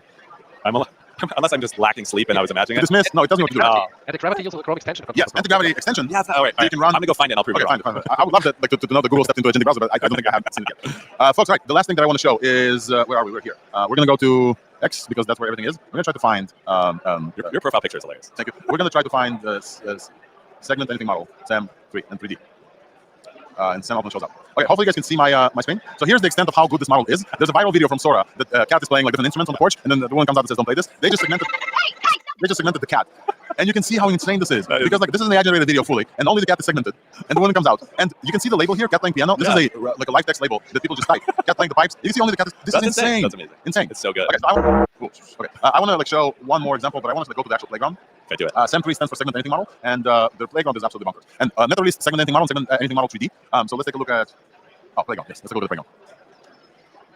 Try it. It's just absolutely mind blowing. So you can do video cutouts. Let's take a look at the video cutout. We can take an example video of this. And on the left, you can search for objects. And I I think one of them is a golden retriever. We're seeing like a bunch of dogs, and then we can say golden retriever. The model will search for golden retriever and segment only that. So this is a model with intelligence. It's not like, we can say white dogs. White dogs. Should select 3. And it selects only the 3 white dogs. Wow. Bro, this is absolutely insane. But then the insane part is it's like you can hit where's the search entire video. Oh, and you play it and then we'll segment them across the entire video. Oh and I don't know if like new dogs that will come in they will know about them or no. But I think there's another Labrador, so we can like pause this. It needs to go to the whole video to search. Wow. But the new white dog just showed up. Behind this white dog. You guys see behind the Labrador there's a white dog? Yeah. And it segments only between this is insane. Wow. Look at this. And it shows the object. You can like refine them. You can also say. So we kind of seen this, but this is like a one-shot language-based segmentation. Jeez. And there's a bunch of other stuff that you can do here. But also the 3D scenes and 3D bodies is the ultimate novel thing here. So it's not on X. I don't see what you are talking about. Oh, you guys are not seeing all of this? Oh, my bad. Oh, no. You should have said before. I'm excited about this. Okay, my bad. This is my bad. Absolutely. Because I opened a new tab and you guys are here. Darn, sorry, we were looking at videos of dogs. Yeah, so we're gonna cut this out in the podcast and we're gonna start getting excited again, right? We haven't seen anything. This is so, folks, can you now see the playground? Yes. Okay, so this is the meta segment anything free playground, and we can take video, and we can take a video of these dogs, and then we can say in natural language here on the left to segment only Labradors. Labrador. On the playground, not something on the left. Wait, again, you can see the right thing? You see the playground and the feature template. Oh my God, it keeps opening a new tab for me. Okay, Wolfram, like this. No. You know what? Let me just share the screen. I think it's easier. Apologies, folks. Live stream, and I can barely reach my laptop here. But we'll make it work. Share screen, easiest. Entire screen. We don't need movies for this. Okay. So we are going to playground here. This. So you see a video of dogs, and you can see there's some white dogs and some Labradors. So we can say trees and segment out the trees, and this will do it only for this one shot. It doesn't do it for trees. It'll do it for a dog. It's segmented all the 4 dogs. We can do it Labrador. Cute dogs. Yes. And it will only. Isn't this a Labrador? It's a golden retriever. Golden retriever. It's like testing you live. All right, so now we got only the golden retriever. But the trick is, me and Ryan, we already know there's multiple other golden retrievers that are going to come into the scene. Watch this. And segment anything free is a video segmentation model. And it's going to search, are all of them golden retrievers? Man. Our previous demo worked better, Ryan. Yeah, darn it. Oh. But you can see, like, as new dogs come into the scene, it segments the new dogs in the video. Previously, we had white dogs, and white dogs work way better. So let me start this. And then we'll do white parts like ears or tongues? We'll try this white dogs with tongues. So you can see now it segments only the white dogs. And we're going to search the entire video. Segment dogs' tongues. Oh, just tongues? Yeah. I just want to get to the point where... all right, folks. It looks like we are. We're just gonna show you this like last bit. You can see the little dog coming in behind the scenes there, and that dog is like also segmented. I mean, think about what humans are gonna do with this model. Like, there's so many cool things you can do in manufacturing and safety, and I mean, very cool. Like the little white dog that comes in there behind the scenes is crazy. Yeah, that's cool. That's amazing. All righty. So, you have time to do the 3D thing? Yes, we'll do the 3D thing, and then we'll finish. We have to make sure we're still sharing. No, we're good. Can you guys see the screen? Yes. All right. So, unlike the world models that like generate from one picture like a 3D, they usually generate like a Gaussian splat. This one, add subtract regions. I haven't played with this. Oh, interesting. So it's from an image to a 3D space. Yes, let's take a look. Oh, wow. Oh, it segments the objects from this and generates. So I can create masks and it will generate the scene with those masks. No. So we're seeing, for folks just listening, we're seeing an image of a generated AI image, and then we're clicking different objects in the image. It will create them as 3D objects and put them in a 3D scene. That's crazy. Yeah, this is insane. Wow, I think you have to hit generate 3D down there. Can you upload your own images or just the demo image? We can upload an image. Yeah, we can and then can you scroll around so people can? Yeah, it will generate them. So this is the pattern from the image in the 3D version. You could upload the image you had of us without the overlays. The one you created. I don't know how to actually do this. Create us. I have no idea how to do this. Yeah. So this is segment anything free. The bodies. I want to show you the bodies super quick. I want to show you the bodies because I tested this one out before. So here's a screenshot of us here from the engineer. We're gonna wait for it to upload. You can do it. How's the internet connection over there? The internet is fine. It's just like me freezing. So we're uploading a picture of like Swix here with a few folks. This is me, Swix, Dominic, and Sarah from Cerebus. And it's gonna search for people. And then when you hit like Swix, it will generate the 3D body pose of Swix. Oh my God. And then if you add me, it will generate me in the same like spot relative to Swix, standing like this. And you can see like it knows the like relative sizes. We can add Dominic, and Dominic will be like pretty much my height, but like on the size. And then Sarah's gonna be this tiny thing over here as well. That which is she's crazy. It's absolutely bonkers. Can you move people around? No, this is like a 3D scene, and then you're gonna have to like export this to the 3D scene to recenter. That's so crazy. This is just like one other thing this week. Every other week, we would be stuck on this for I don't know, for like so much good stuff. So much, yeah. All right, folks. Woo. Should we land this plane? Should we try to land this plane? I think so. Like, I'm not even going to do a recap. There's like so much. But basically, we had 3 guests on the show. Field, the AGI, Field Acceleration. We had 3 guests on the show. We had Swix, Dominic Kuntel from OpenAI, and we had Thor, Chef from DeepMind and Gemini. Ryan Carson and I here, the engineer. We talked to you about Gemini 3 Pro and Anti-Gravity Agentic ID. We didn't cover robotics. We covered Meta SAM and SAM 3D that we just showed you. We covered XAI's Grok 4.1 and 4.1 agent tools and the X-Search API as well. We covered Nano Banana at length with SynthID. And we even talked about Marimo with native VS Code extensions. We didn't even mention the huge deal that Microsoft and NVIDIA did with Anthropic for like $14 billion, because that in a week like this seems like not really like huge news. But we really appreciate your time. We want to shout out Swix for the support and the engineer here as well. Yes. Ryan, thank you for joining. Wolf from Yam and here for a bit. LJ, thank you guys for joining. And everybody live that joins us just on the live stream, thank you so much for joining. I'm really hoping that you guys see the value of Thursday AI every week, because weeks like this is really hard to keep up with everything, and this is what we do on purpose. And we're here to make sure that you don't get behind. Weeks like this is really difficult as well. And I want to thank you. So like everybody watching, Alex works his tail off to do this. I mean, and so I want to thank you. You really deserve it, man. Like you make this thing happen. Appreciate you guys. Thank you so much, and appreciate everybody who commented. Really thank you. A huge shout out to all of you. If you missed any part of the show, the other part that I do after this is I edit it out to a podcast and newsletter, so that's gonna come out hopefully today. I haven't missed one Thursday today, even though today's going to be difficult. I will use the eyes, I'm not going to lie to you, to help me do this job. And subscribe to Thursday everywhere you get your podcast if you missed it, newsletter and podcast. And we'll see you next week. Probably not live, but probably from our own studio with a bunch of other news as well. Thank you so much, folks. We're going to conclude the stream for today. It was incredible, Ryan. Thank you so much for joining, man. Thank you, Mark, for helping us behind the scenes here. And thanks for your engineers and everybody who joined. Bye-bye, everyone. Cheers. See ya. Bye-bye.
The SAM-free model can...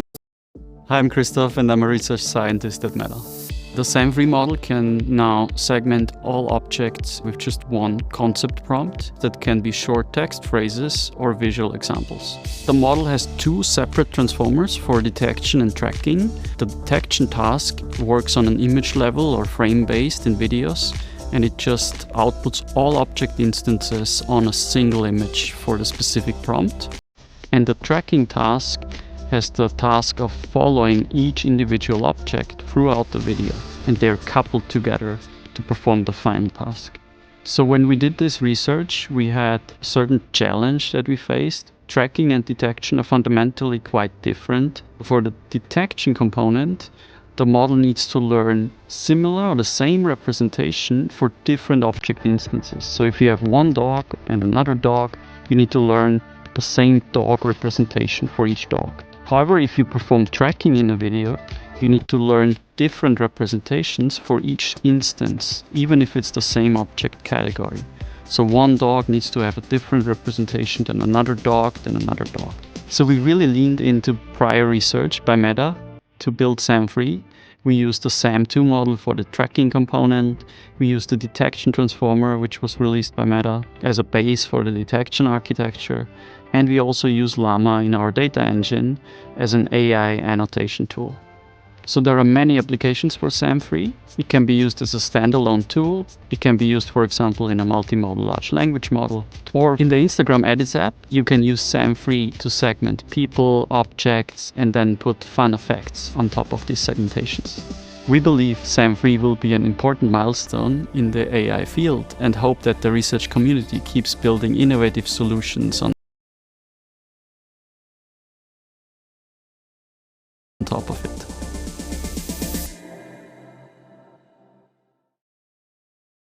Hi, I'm Christoph and I'm a research scientist at Meta. The SAM-free model can